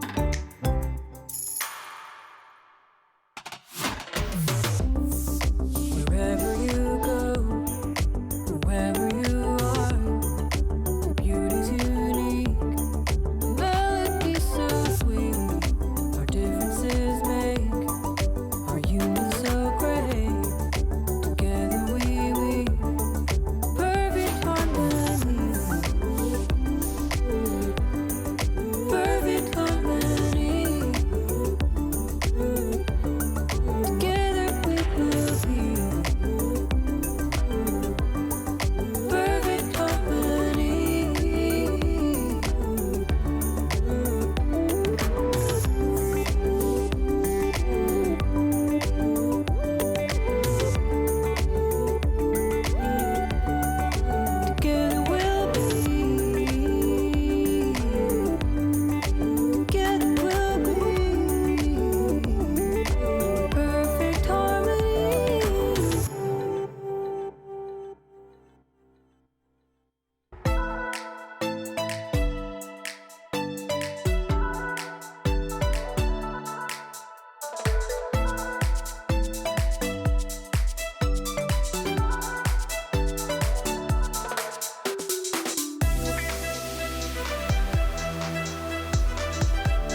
I've had a moment to calm down, guys. I hope you guys have as well. We are going to chill for this third draft of the game. Riddle have selected blue side. For the first time in this series, BTXL will be on red. And the Karthus bands, they are Karma, the Morgana, like they are actually going hard towards Kasing here. I'm wondering whether BTXL shake things up with maybe Ezreal, but obviously being on red side, they might not need to. I mean, it might change the way their draft strategy goes in general. I mean, they need to ban Caitlyn now themselves, or else that's just first pick worthy for Raid too. So now they're getting rid of that twisted pick. I like it. I'm not biased. I like it too. As the side of Riddle or as the side of BTXL, I think the game becomes way easier to play when you're not facing a Twisted Faith. Because one thing is you can be proactive with the pick. Another thing is that sometimes Riddle are overextending, but then it doesn't seem like overextension because what's that? Bam! Destiny coming in there, and it's a favorable fight all of a sudden. Or sometimes they overextend, die, lose a dragon, lose the baron, lose the game. That does happen too. I'm curious, like XL's last ban here, you've got, like you're saying, Caitlyn is a good ban, but then that leaves open Volibear, and I think that's something which, okay, so this is it, right? So now you've got 2 power picks open, specifically in Caitlyn and Volibear, which we've seen being banned quite a lot. We all now have to choose, like, pick your poison. Which one do you want to play against? Because I'm pretty sure XL is going to pick up the other one. Yeah. I think the Caitlyn comes through. I'm sure we get Volibear for Taxa here as well. Just by the way, I'm having a bit of fun with the banter thing. I don't want anyone to think like I'm like trying to be too biased in the Bronx. I'm just having a bit of fun with Gulborg, who's obviously Riddle favorite. You don't have to explain it. It's fine. No, I know. I just don't want to upset anyone. But I do actually think Riddle deserved to win, believe it or not. But XL had a huge late game there, and I made this series very exciting. This third game is going to be nutty, hopefully, as well. Volibear gets locked in. Let's wait for the second pickup in this rotation. What do you think could suit here? Thresh for Kasing would be interesting if they do go for it. It has been banned by XL. They don't want to give it over to Vendelbo, but they go for the Xayah here. You could very well just pair it up, your Caitlyn with a Lux then. Xayah Rakan, usually the duo you go with that champion. Lux has been known as a very niche Rakan counter due to if you're binded when you go in, when you grand enters as Rakan, you just don't do anything. You get stopped midair and you can't knock people up. Ashe, well, you got the good disengage and it's just a good synergy with the Caitlyn, but they go straight for Vendelbo's Thresh as well. What I was going to say, I think that's like a really good 2v2 lane as well with Caitlyn Lux, and like you say, it's good into Xayah Rakan if BTXL decide to do that. But the thing is, you're lacking peel if you go for that approach, and you already know you're playing versus Volibear. You already know, like there's the Rakan later on. Like you can only bind, well, technically you can bind 2 things, but you can throw your binding at one person, right? So I think that would be kind of hard to protect the Caitlyn, and so having the option to go for the Thresh, a little bit more protection there for your carry. In turn, though, they do get the Xayah Rakan then, a strong bot lane on its own, and you got a lot of playmaking potential if you want to play through that link. It's in this opportunity to it. Even Kasing could be a good roamer. My huge takeaway from the first half of this draft is that Doxy finally gets his Gnar, and we've seen how deadly he can be on it. He's not afraid to blind pick it either. We saw how he played against Trick yesterday, not even like solo killing his lane opponent, absolutely demolishing in team fights too with a huge wombo combo with a misfortune they had. He's just a beast on this champion, and I don't have to say anything about it else. No, I agree. That's the question then, is so what do you stick Sender on? Do you try and put him on something that he thinks he can maybe kind of hold his own against the Gnar, because Sendo is a Gnar player, so assuming he should also know how to beat the Gnar, or do you just stick him on a dog champ and just say, you know what, Sendo, you do your thing, we're just going to hang you out to dry like we always do, play more around the Xayah Rakan, and then just hope that, that Doxy doesn't do something similar to what he did in game 3 against Tricked, where he absolutely popped up on that Gnar. What do you think would be good here then with the Ornn ban? Is GP a terrible pickup into Gnar? Like, is GP absolutely awful because it's something that Sendo will blind, or just taking a lot of these situations where he just wants to sit there and farm waves? Well, I'm not the top lane expert, but GP is fine as a weak side in general. But you can also pair it up with Shen if you want more globals, together with dive composition with the Volibear, also pretty good. You can actually approach the 2v2 as well if you get the Shen as well. But yeah, there's a lot of options open, and it's going to be the GP as you mentioned. Yeah, it's one of those. I've seen him play it into Gnar before, and it is one of those picks that when I see Sendo on GP, I'm like, cool. He's got an ult. he's going to influence the map. And usually he doesn't like hard in on this champion, you know. I think Stendo had a really good game last game, by the way. Probably the unsung hero of XL in general on that set. So I'm really happy to see him step up, because we have given him a bit of stick over the course of the last few weeks. But that game from Stendo was actually really, really solid. Yeah, his set was pretty nasty. And we're seeing over the side of Riddle here. Max is going to be locking in the Olaf, followed up by an Orianna on Senkuk. So this is already a pretty nice combination just with those last 2 picks right there. And the counter going over to Hatrix. You know, is he going to look to play something a little bit more kind of aggressive in that lane? Is he looking for something where he can just, you know, like just kind of chill out in this 1v1 mid and not really do too much? The hover right there is precisely the kind of champion that would do that. So we're going to have Hatrix on that, is it? But now we also get finally a composition from Riddle, which is not as 1-3-1 oriented as its former composition was. This is, I want priority, we want to facilitate our Olaf, we want neutral objectives, we want to be fighting for it, and we want to be stacking upon them. They're trying to take XL on at their own game, and I think, you know, they're gonna meet them head on. They've got a strong bot lane with the Caitlyn. They have a very, very good blind pick mid lane in the form of Orianna, who's going to scale very well. But I will let you know that Hatrix did have one of the best plays of the NLC on his Azir. So it is something that we know he's capable of dealing with it. This is going to be a very interesting final game. Before we go to the casters, very quickly, both of you, where should we watch this game? What are we looking at as one key thing that's going to be defining for victory on both of these teams?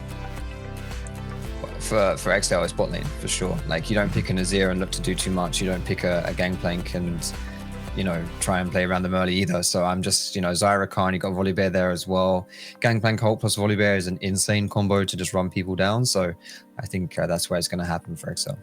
Yeah, I think from Riddle, topside it's just going to be hard pressuring, and I think we should take a look at Maxi in the early game, how he actually evolves or plays around with the pressure he's getting from his teammates, and how much he can actually gain them in the entrance to the mid to late game. I'm very much looking forward to this. The winner will go guaranteed to the European Masters. They'll meet Fnatic in the next best of 5 to decide the champion of the NLC, and it'll also be the victor, which is obvious. I'm just going to throw it to casters now.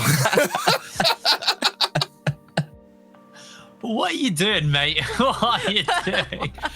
Hello, ladies and gentlemen. Welcome back as we're getting ready to go into our 3rd game of our losers bracket final. The winner of this obviously will go through to play Fnatic Rising in our best of 5 coming up a little bit later today. The loser is Dunzo. They are out, and I'm looking at the screens. I'm looking at the team comps. I'm seeing a little bit of comfort. I'm seeing a little bit of everything here.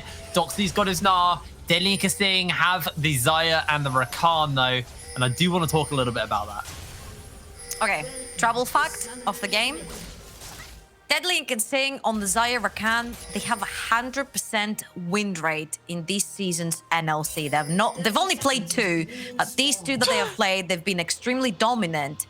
And if we go all the way back, that was what sort of changed Kasing's playstyle. Playing that Rakan, he was roaming a lot more. And if we go way back where our voices synced, it was the game where they were facilitating for Hatrix so much. They were keeping vision everywhere around him onto that Azir, and Hatrix ended up steamrolling through the entire game and getting them the victory. So I do like that BTXL have gone with comfort. They've gone something that's easy to execute with them, but Riddle have done the exact same thing.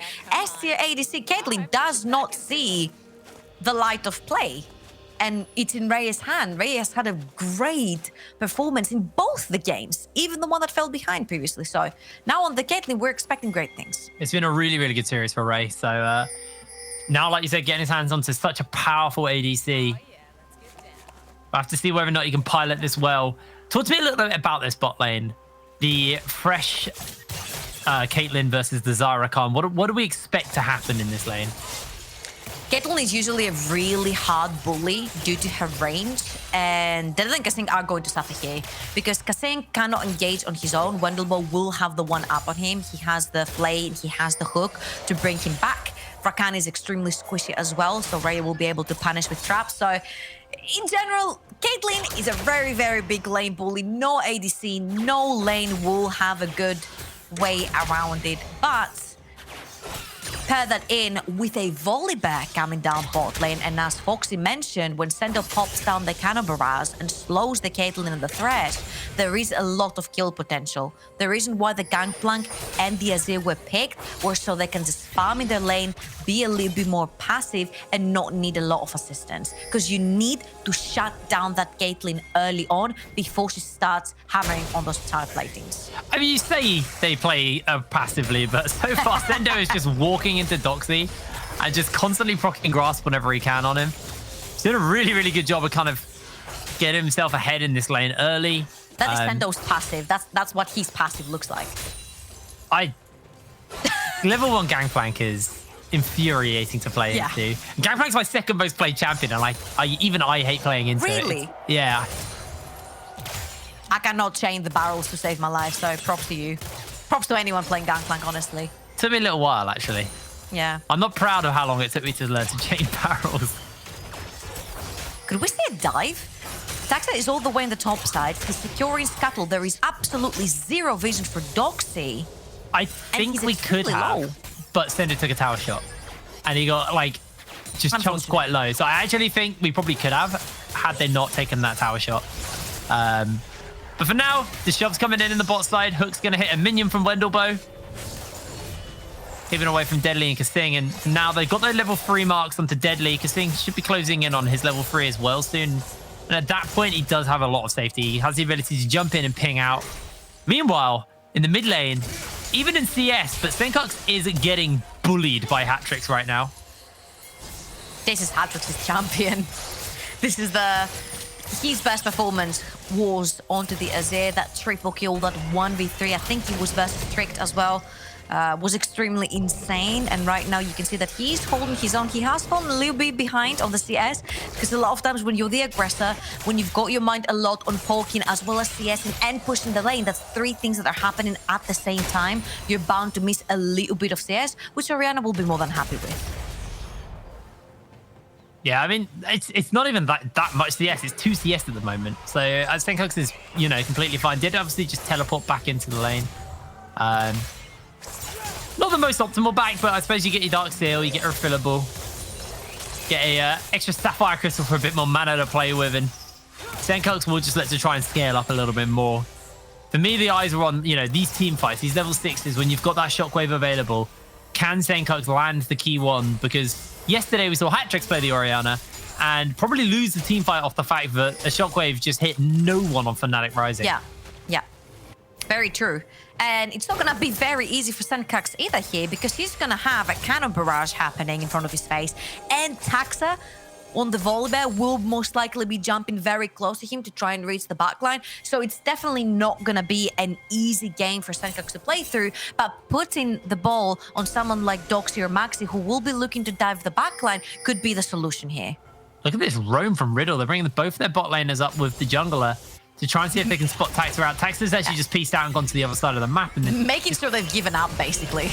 This could literally just be a really easy dragon for them. They are going to shove in the bot lane.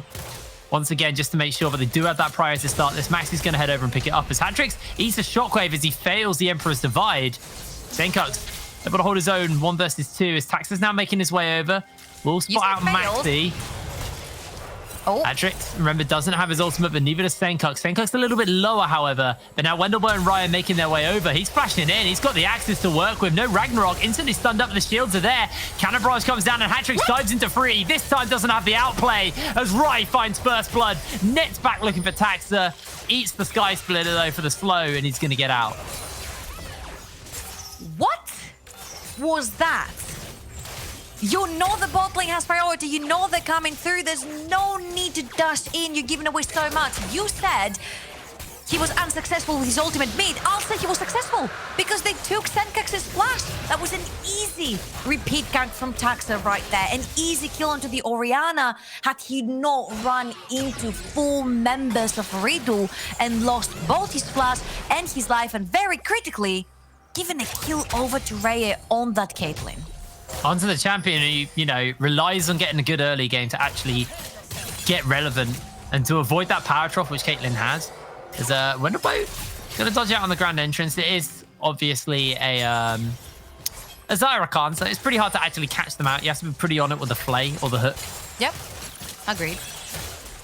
It's much easier though for Wendelbolt to make a play, I believe, here than for Kasane, because he is much squishier, and Wendelbolt will be usually playing for much more range when he's trying for a hook or a flay, so he won't necessarily get caught. But oh my god, we talked about, you know, when a game is back and forth like a previous game and the stakes are so high because you don't want to miss that EU Master Sport, you're so close. You know that the team waiting in the finals you've beat before, you can do it again. And then if the mental reset doesn't come through, if something like this, if you don't mentally reset from a play like this, it's going to be extremely tough. And especially coming from a game where we talked about both mid laners making a lot of boo-boos, and in the end, one of the two lost them the game. You just need to get your stuff together and rethink how you want to play the game. And honestly, it's really hard to do mid-game while you're playing and not while you're going to a new one. Oh, they're going on to Stenkarx, actually separating him from the Lantern as the Shockwave does connect. Hatrix has those Sand Soldiers, waiting for the Q to come back off cooldown. Has it, sends them forward. Stenkarx goes low, but he doesn't go down. Oh, Taxa slides in, Kasane flashes forward, looks for the knockup, does miss out there as he takes himself the stun. Jumps back out, and now it's Hatrix who's going to be receiving all of the hurt again. Hatrix drifts around, answers out onto Stenkarx, does lose his life though. He did it this time. It was the same risky play. He does it this time at the end of the day. Wait a minute. Oh, dodging away on a lot there. Doxy might just look to run him down, trying to see if he can get to Sendo in time, but with the Hyper Proc, Doxy is able to find himself the kill, and this will be Rift Herald picked up for Riddle as Sendo takes a serious amount of damage from Doxy. Meanwhile, in the bot lane, Deadly just looking to try and get to solo plate, solo farm, and become a win condition for his team, while Rise doing the same mid lane. A bunch of whoopsies coming from BTXL. Luckily for Hatrix right there, he pulls the trigger again onto a very risky play. I mean, he was dead again at the end of the day. They over chase all the time. Hatrix and Taxa are trying to make a cool play, you know, onto Stenkarx, which is something you would expect, because Stenkarx did lose his flash in the previous fight, but he runs away with no HP. Fine, let him go. He cannot return. He doesn't have teleport. Take numbers advantage into this river and try to go for the Rift Roll. But Hatrix wants to go for the play, gets caught, and Kasane also stays in the pit right there, trying to check. Also gets caught, goes down to the 2-0 Nah. Sendo was fine up until now. Bot lane was fine up until one kill was given over to Raya. It's these small mistakes that you can't allow to make because you're putting a composition that spikes early that far forward. The Caitlyn, when mid lane broke one plate, left. Now she's back down with a BF sword and boots, and she's gonna be threatening these higher platings as well. BTXL, they really need to reset and figure out how they want to play the game, because all these desperation plays, they're just not giving them anything positive back. At least for Deadly, he did get some solo time on his own to keep himself somewhat relevant. He's got the long swords and BF sword for himself. So building towards that Essence Reaver on the Xayah for the moment. We'll have to keep our eyes on, you know, if they continue to try and funnel into Deadly. And I feel like that is a potential condition here for XL. If they can just funnel some gold into this Xayah. Once you've got the Essence Reaver Infinity Edge, you really start to take off. And Dragon spawning up in 50 seconds. It looks like XL are trying to get control here, but the Lantern's been used, and Hatrix can just shuffle away to safety. So they're not going to find a pick off here. And good disengage from the side of XL, but they are just going to throw down the Rift Herald. All of the members have been pulled to mid lane, and Hatrix is just going to have to give up his tower. The Cannon Barrage means that they're going to clear through some of this wave. And Tax is making his way over. He uses that Sky Splitter, but the tower will just about survive. There we go. That was huge, because Riddle needed to use that pressure to try and get themselves back down the river for that second dragon to try and break the streak from Riddle stacking them up. And Doxy didn't have teleport, so very wisely, he had to walk all the way down to be a part of this fight. Luckily for BTXL, there were 5 members sharing that gold plating. It didn't solely go to that Caitlyn. And now that they have the item advantage onto Deadly, who's been solo farming down bot with the Essence Reaver now completed, they want to take the fight. Here comes the Stormbringer. They got that teleport to work with. The Ragnarok's already been used. Right, looking to come in on the flank. Does land a hook onto Kasane. Kasane pings back out. Doxy gets caught out by the Blade Cooler, though. Kasane gets a good chunk off, and now they're looking to jump in. Doxy for the Gnar. Hatrix flashes the wall to dodge away from the Gnar. Not going to get himself whopped into the wall quite yet. And XL They are going to be backed off for the moment, but Senkuts gets delivered in, flashes away this time. Hook lands onto Taxa, Shockwave onto Hatrix. Hatrix looks to try and jump away, but he's going to get taken down. Senkuts secures the kill. That's 2 for none in favor of Riddle. One step ahead. They thought they had spotted Senkax. Well, Riddle had their number right there. Beautiful hook, beautiful re-engage.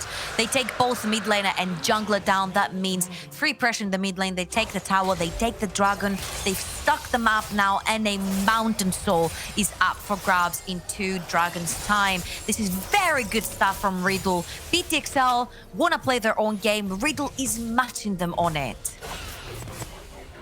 Yeah, Riddle's... do you think Riddle are matching them on it, or Riddle just completely reading them and stomping them on these plays? Yeah, I agree. Look at that here.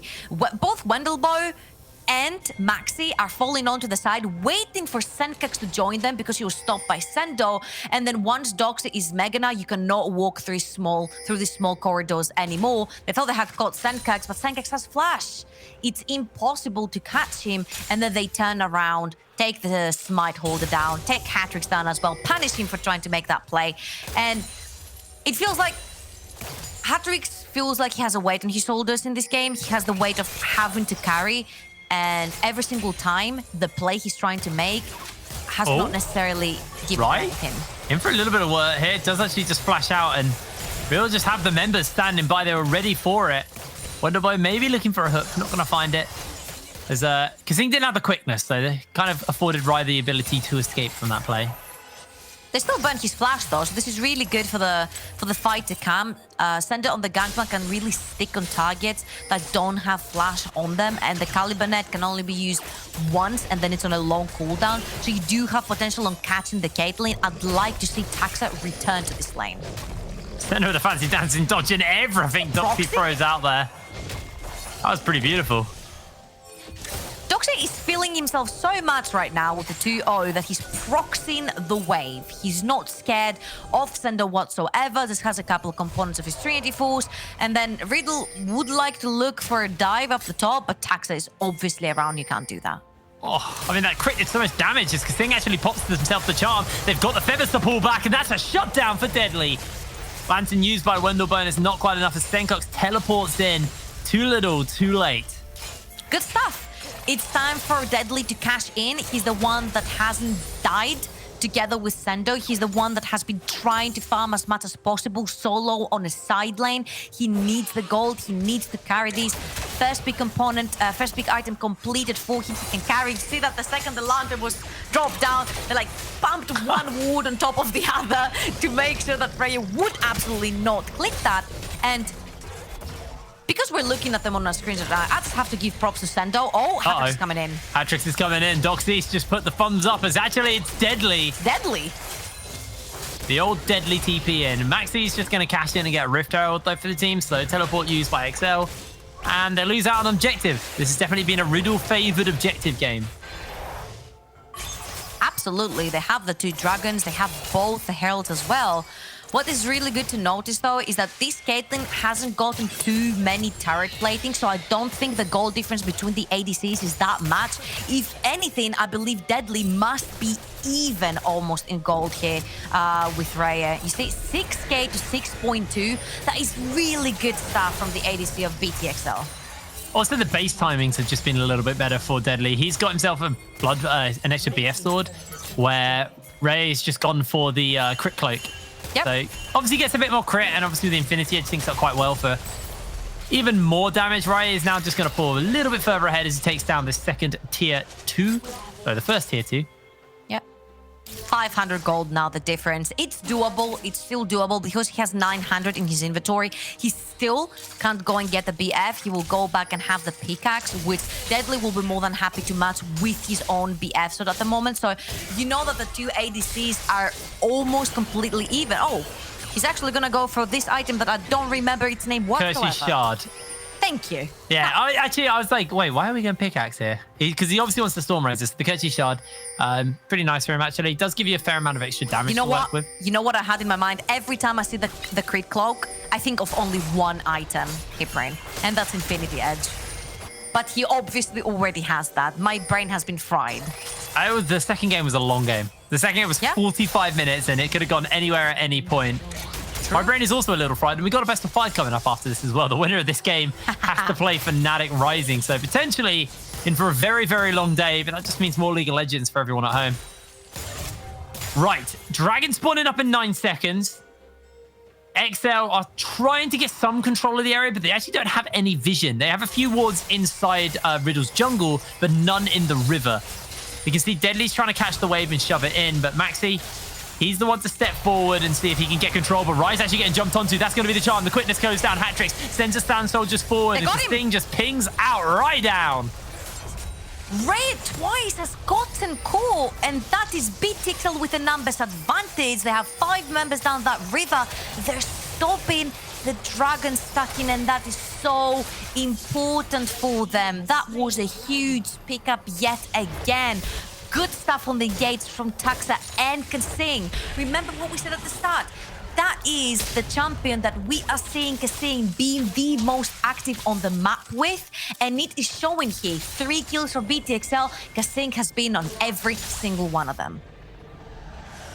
Kasing has been playing really, really well on the Rakan. I mean, we know he's good at the Rakan. I think of all of the times this season we've seen the Rakan from Kasing, it has been so good. Rate. 100% win rate. You think about like the play near the top. Near the beginning of the season, where they kind of entered them into the bounce house. It started with a 4-man quickness knockup, and then the ulti coming from Sendo on the Ornn, and they were just airborne for ages. It was just such clean team fighting. And Kasing, he knows how to engage on this champion. It's just such a solid pickup for him, and I think they needed to pull it out because they were starting to struggle a little bit in this series. Riddle really were giving it to them. Now, a couple of items completed in the top lane as well. Trinity Force is really huge for Sender's Gangplank, trying to sort of match Doxy. He's been doing a really good job at respecting the vision. You see how he had to pull all the way back to his tier 2 and even his base. It is a whole different Sendo than we saw in the previous best of 3 yesterday. He's respecting the vision, he's respecting his matchup, and I feel like we're seeing a complete different top laner coming in from BTXL. Also, we have Hatrix with his first item completed. This is huge, and he also is getting a lot of solo gold and experience in the side lane. Of course, Taxa on his side if anything is to break out. This is what we saw, you know, a few times where if they do send a member off to go get farm on their own, they're not technically on their own. There's always someone waiting in the wings, especially if it's deadly. There's always someone waiting in the wings. Actually, normally when it's deadly, that's the only case when that isn't the case, because normally when it's deadly off in a side lane farming, the rest of the team are just 4v5ing somewhere else. That is also very true. That is usually the Rift Herald situation that happens. Kasing leaves Deadly down bot, he can solo farm, and then he goes up. But later into the game, when all the towers are down, it's extremely dangerous. Now, of course, on the Xayah, it's much easier to escape a very sticky situation because they don't necessarily have any hard engage on the side of Riddle to try and pick Deadly. But you see that there's a lot of hard engage on BTXL, and Raya has been the recipient of that twice in a row now. He does have that flash, and actually looks like Riddle looking to step forward here. Feathers get pulled back, and Wonderboy actually gets caught out by them, so the snare's on, and this is actually going to force XL to go for a quick recall. I'd like to see how close Hatrix is in regards to Senkax here, because there is a half item discrepancy between them. Okay, so he's really, really close in gold with him. He has gotten a lot of that solo experience in the side lane and the gold to try and get as close as possible to Senkax, because there was a big item discrepancy between the two. And I have a feeling that if Hatrix goes back to base on his next pack, he will have his Rudin Cycle up and available. This is a point where BTXL will be more than happy to start taking fights, and with that in regard, the next Dragon will be up by that time. Has he finished the Nashers yet? Yeah, he has. Okay, so okay, cool, yeah. So he's 1,000 guys. 1,500 gold. He's trying so hard to get that Luden Cycle in. He's like, I need that for the next fight. I need that. Oh no, it's 1,050, not 1,500. It's 1,050 gold, and then he's got the Ludens finished up. So that'll be the big 2 items for him. Deadly's got his Infinity Edge now finished up as well, so he's pretty comfortable. Got the extra dagger to work with. Then you look over at Rise, Storm Razor, Infinity Edge finished up for him. Senkok's 2 items. So we're basically at this point where everybody in this game is 2 items. The gold is very, very close between these two teams. It's only 1,000 that separates them at the moment. So I think our next team fight is going to be a very close one, but it will decide. Or Deadly may just find himself caught out. Throws out a good ultimate to dodge away on the hook. Ooh. And the ace in the hole. Deadly able to survive, but Doxy about to gnaw out. And this could be him going into a hairy position, but they are able to get Deadly out to safety. Deadly dodges a big bullet right there, and I love the dodge. While inside his ultimate from the hook, Dox is gonna be mini-gnaw for the next dragon when it spawns, because he's not gonna be able to stack his auto touch on any wave. So BTXL could see this as an opportunity because Deadly still has flash. He's still really strong, and with the stopwatch. Actually, do look for a chunk onto Tax. The Taxer gets ignited as well there, losing half his health. Gets the Sky Splitter shield to keep himself somewhat okay, but he's going to have to now either contest this dragon with under half HP, or he's going to have to look to reset. I think he's found a little honey fruit. Nope, he's found a ward. I thought he was running towards a honey fruit to try and get his HP back, but you know, honestly, BTXL don't necessarily have to fight here because it's not soul, it's soul point. They just finished a couple of items on Hatrix as well, the Luden's Echo, but the death stance is very crucial onto the GP, and you want to have it when you fight. Now, the thing with Riddle is they have an amazing team fighting team, but they also have a lot of poke with the Megana throwing boulders at you, with the Orianna and the ball, and the Caitlyn with that build. When you have that much raw AD on you, one headshot that's going to land on you counts as so much poke that you can't necessarily push through. You need to either get the hard engage onto Riddle, or Riddle is going to turn it back around. And it's just so hard to find that engage because Ray is not going to make the mistake 3 times. I mean, I say it, but I really hope he's not going to make the same mistake twice. And it's really hard to catch him with the Orianna shields, the Thresh shields, Scully Burnett, double summoners. It's kind of hard for BTXL to make this hard engage work. It really is, but it looks like the trigger's being pulled and Deadly getting jumped onto. Ragnarok has been used, and in comes Senkux. Ulti actually gets used by Deadly there. Sendo even teleports in, so everybody pulls their triggers. Nobody gets shot. And they're all just going to back off and to try and go back to clearing the waves. But it looks like Taxter and Castinga may be setting up for a play. Deadly's grabbing red buff, though, and they were actually on a ward. So for now, it's just a matter of backing off. And it could be that at this point, if you do get a pick off of a jungler, if you do get 2 or 3 kills, you could turn your attention to Baron. Now, BTXL have really, really good Baron taking ability. Both the carries, AP and AD, are auto-attacking carries. Doxy could have gotten caught here. Yeah, Doxy could be in for a little bit of hurt. Does have that ultimate available as the shove back comes through from Doxy, able to take out the ulti. Comes out from Sendo, got the lantern. Oh, come on. These fights are just so depressing to watch. It's like everything gets thrown and everybody just walks away. There's so much disengage on these teams. They're just so eager to try and kill and take someone down. And of course, when Doxy on that now has 150 bounty on him, there's that much more reason why you want to take him down and try to cash in as much gold as possible, because 2,000 gold difference might not be a lot to determine the game, but it would have been what Sendo would need to get his death stance completed, for example. So This is why you saw him trying extra hard to try and kill Doxy at this point, because you would have gotten back, and then he would have had a very big core item for him. You see that he's still going around in the jungle. He's still looking to try that farm available to him. If we can see the gold right here to see how much more Sendo would need. Yeah, he's still not there yet. It is a little bit. He hasn't even got the Vamp Scepter, so he's actually a fair way off still. So that step down, again, He-Frame, would have done the deal for him. That would have been a death stance. So I don't blame him for trying to, for putting in the extra mile for that. Yeah. And he'll have his Cannon Barrage back up for the Dragon, or even if a Baron gets started. There's a Rapid Fire Cannon finished up onto Deadly, so he actually has an item over Riot at the moment. Curious to see whether or not Riot actually has just a lot of gold to sit on. We'll see when he goes for his next base. He's actually quite far behind now. Wait, what? Oh, his items are...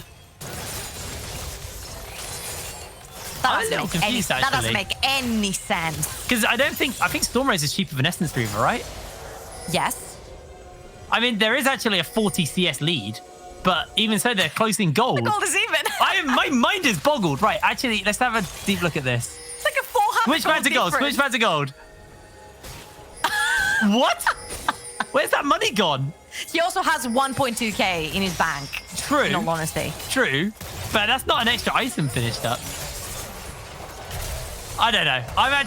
I'm sure someone who's smart can actually explain to me why I'm being such a dumbass. See, I won't say that I studied maths because that makes me look bad. XL getting forced out of their jungle. Sendo is going to be able to hold the wave, though. Yeah, just off in a bot lane, push it away. I'll see you when I have 4 items, guys. See you then. I do still believe that Hatrix does believe that he has a big weight on his shoulders, that he has something to prove in this game because of what happened in the previous one. And this is why I said it was so important for him to mentally reset throughout the game, because he made 3 bad plays and he went down in all 3 and he paid for it. So it's just really important to see this mental reset. So he went on the side lane, he calmed down, he got his farm up and available, and he's like, fine, all I need is money, all I need is items, and then these plays that I want to make will have impact because I'll be doing that much more damage. Cannon Barrage was used. Nothing really gained as the Shockwave also is used. 1 for 1? There's the charm, actually. They get the flay back, and now it looks like these ultimates probably could have been used a little bit better. Deadly able to find a kill onto Wendelbow, but Roy able to trade back out. It's a 1 for 1 so far. Big Gnar comes in from Doxy. Hatrix gets taken down. The blades get cooled, and Doxy's able to jump away. It's a double kill picked up onto Riot. Maxi just running them down because Sting's the only one left standing, and Riddle just found their play, just found their moment. And they just popped off, chasing down onto Kasting, is able to dodge away on all of the damage, but finally gets picked up, and it's the ace for Riddle. I don't understand how this fight went Riddle's side. We're going to have to see the replay in a little bit, but that's a huge win for them because they get Soul and they get the Baron. Does that ring a bell? Yes. That was BTXL in the previous game. We're swapping up. Riddle are on a very good foot right here to win. They'll have about 5,000 gold difference and a really strong team fighting composition to go forward. You see that Deadly with the 3 items was not enough to carry. And he was actually in a good position for that entire fight. I'm glad we're going to see it right here because I want to see what went wrong for BTXL. They don't have any Shockwave, and that should have actually been a kill. It's just that Wendelbow puts the box down and no one is allowed to walk in. And then when Doxy gets Mega Gnar, he just zones everyone. I saw the Hatrix ultimate as well. I'm like, I can't keep on pointing my finger on that. It's stressful watching Hatrix miss. Yes. He's missed every ultimate he's tried to use on Senkax. Yeah. And then Raya flashes into the soldiers. He's like, no, he Caliber nets into the soldiers. He's like, oh, shoot, and then flashes back out. He Caliber nets in, headshots Hatrix, and then flashes back out. And XL, you know, they were the ones to force there. They started by using the Shockwave. Not the Shockwave, sorry, the Cannon Barrage.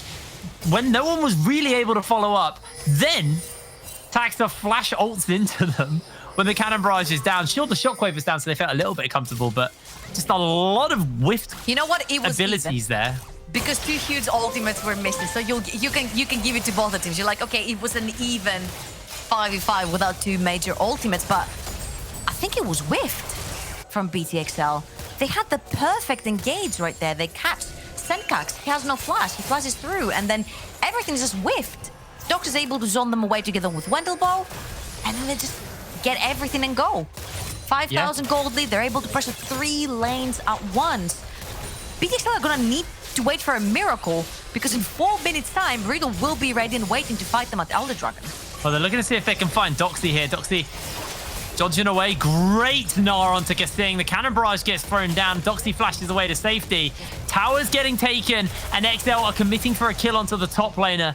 The barrels don't do enough damage to clear out the minions, and this tower is going to go down. Rice should be able to take it out, and Doxy now just going 1 versus 2 in the top side. Hook goes a little bit wide, but Wendelbow, the inhib has been left open, and Senkax shoving away here as Doxy continues to pressure onto Deadly and Kasting. Inhib's going to go down.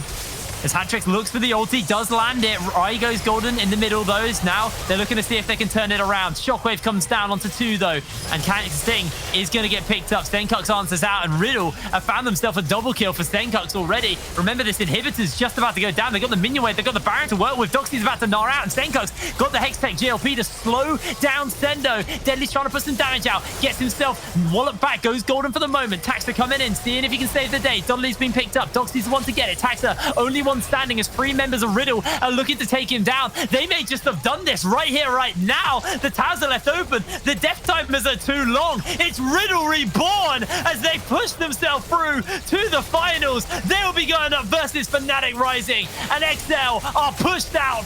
Riddle qualify for the EU Masters.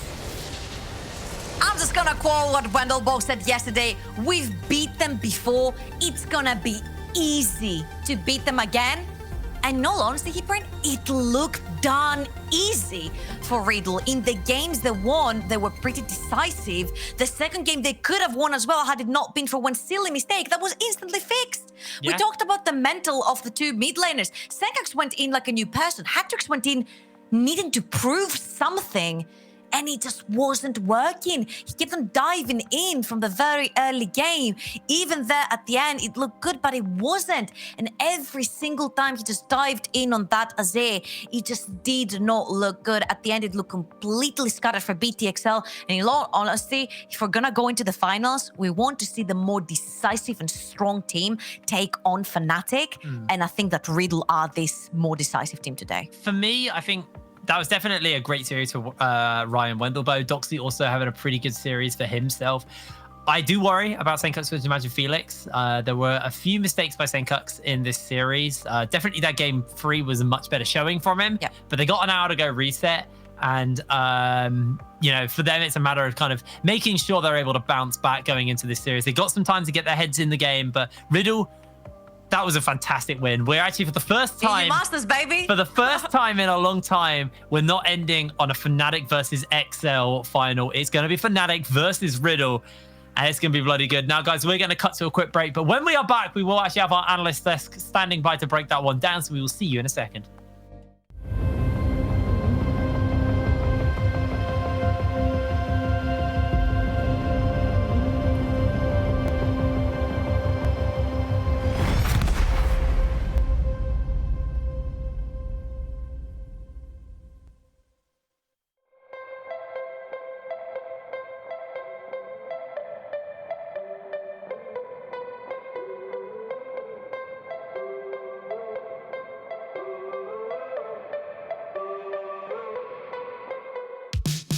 Let the sparks fly into a summer night. We're going eye to eye, running to the future blind.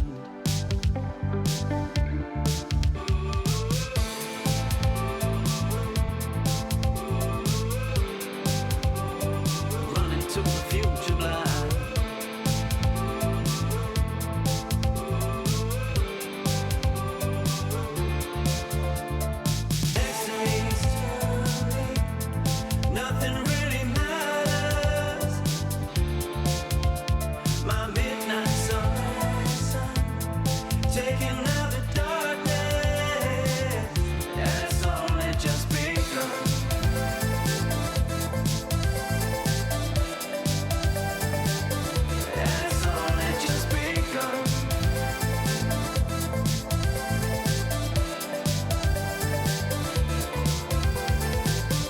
Tell me all your dreams and put them on your sleeve.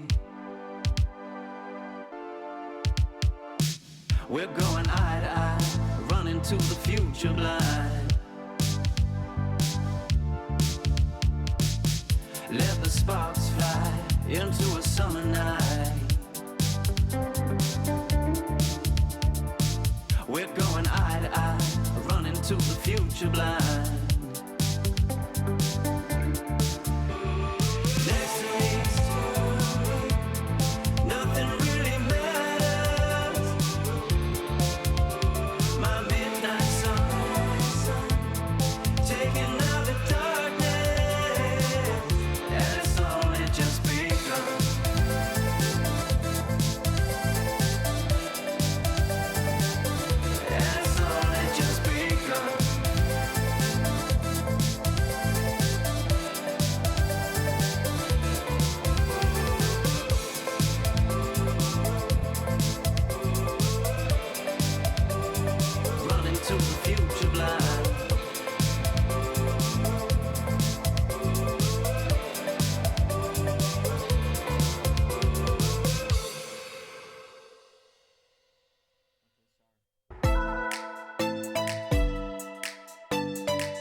What an unbelievable series. Riddle, absolutely deserved winners there. 100%. Like, I feel like they should have won the second game, but they came back in the third game with a vengeance, and everybody on Riddle was here to make a statement. They have undone the age-old trope in the Northern League and UTLC of just being XL versus Fnatic in the finals, and they will go on to face Fnatic. And more than that, they have also secured at least a play-in spot at the European Masters.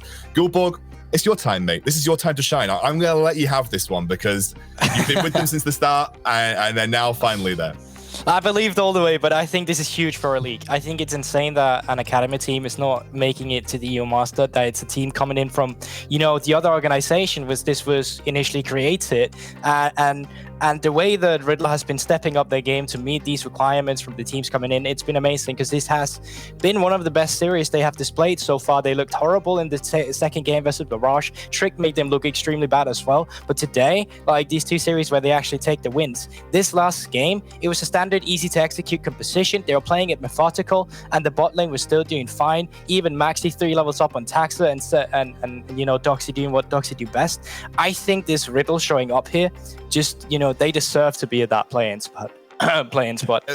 Yeah, I agree. I don't even think this is a pure case of individual lanes like better. It's not even just top side better.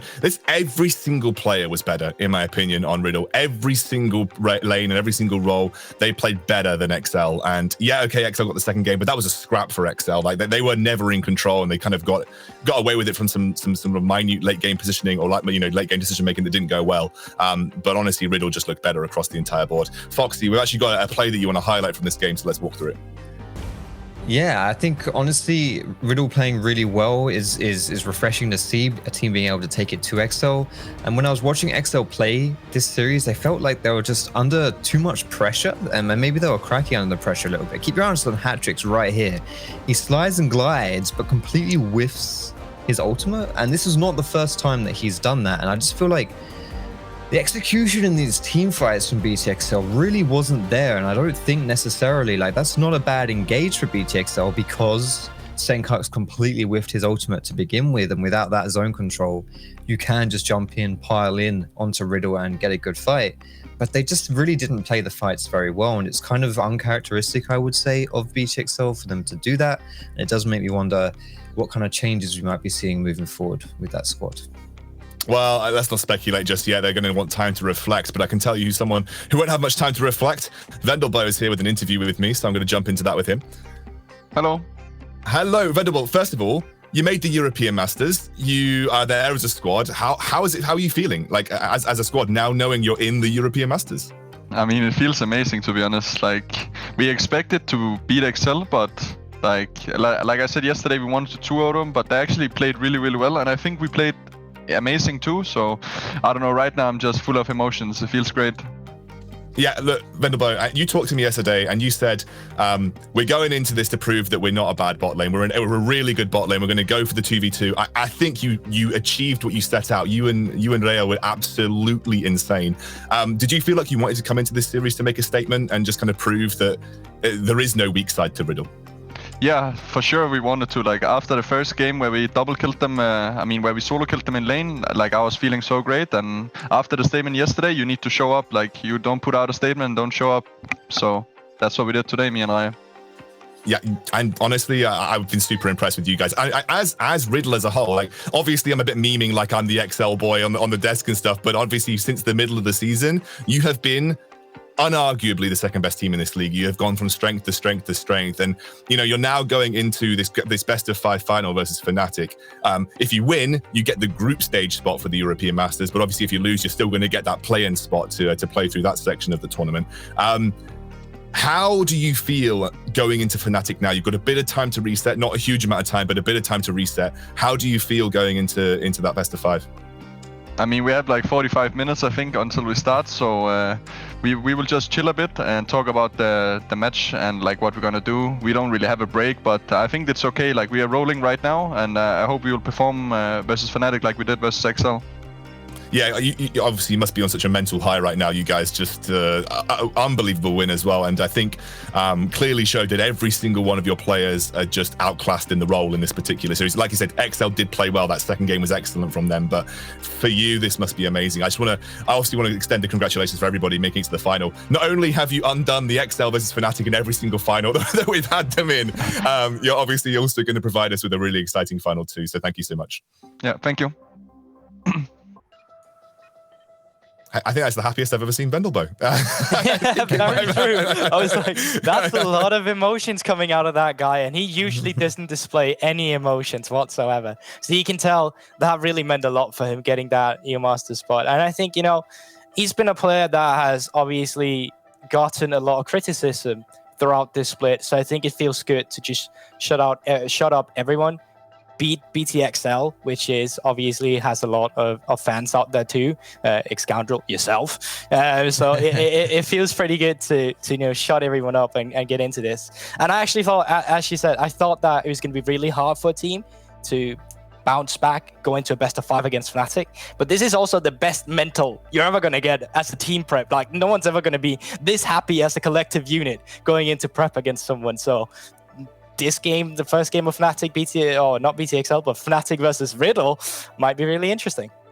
I'm very much looking forward to it, Gulborg. Now, as we mentioned throughout the interview there as well, we are going to go to around 45-minute break. We'll be back at I think it's about 30 minutes. We'll be back at 5:40 CEST. I'm going to get that right. So we're back at 5:40 CEST to prepare for that best of 5 finals. We'll see you then.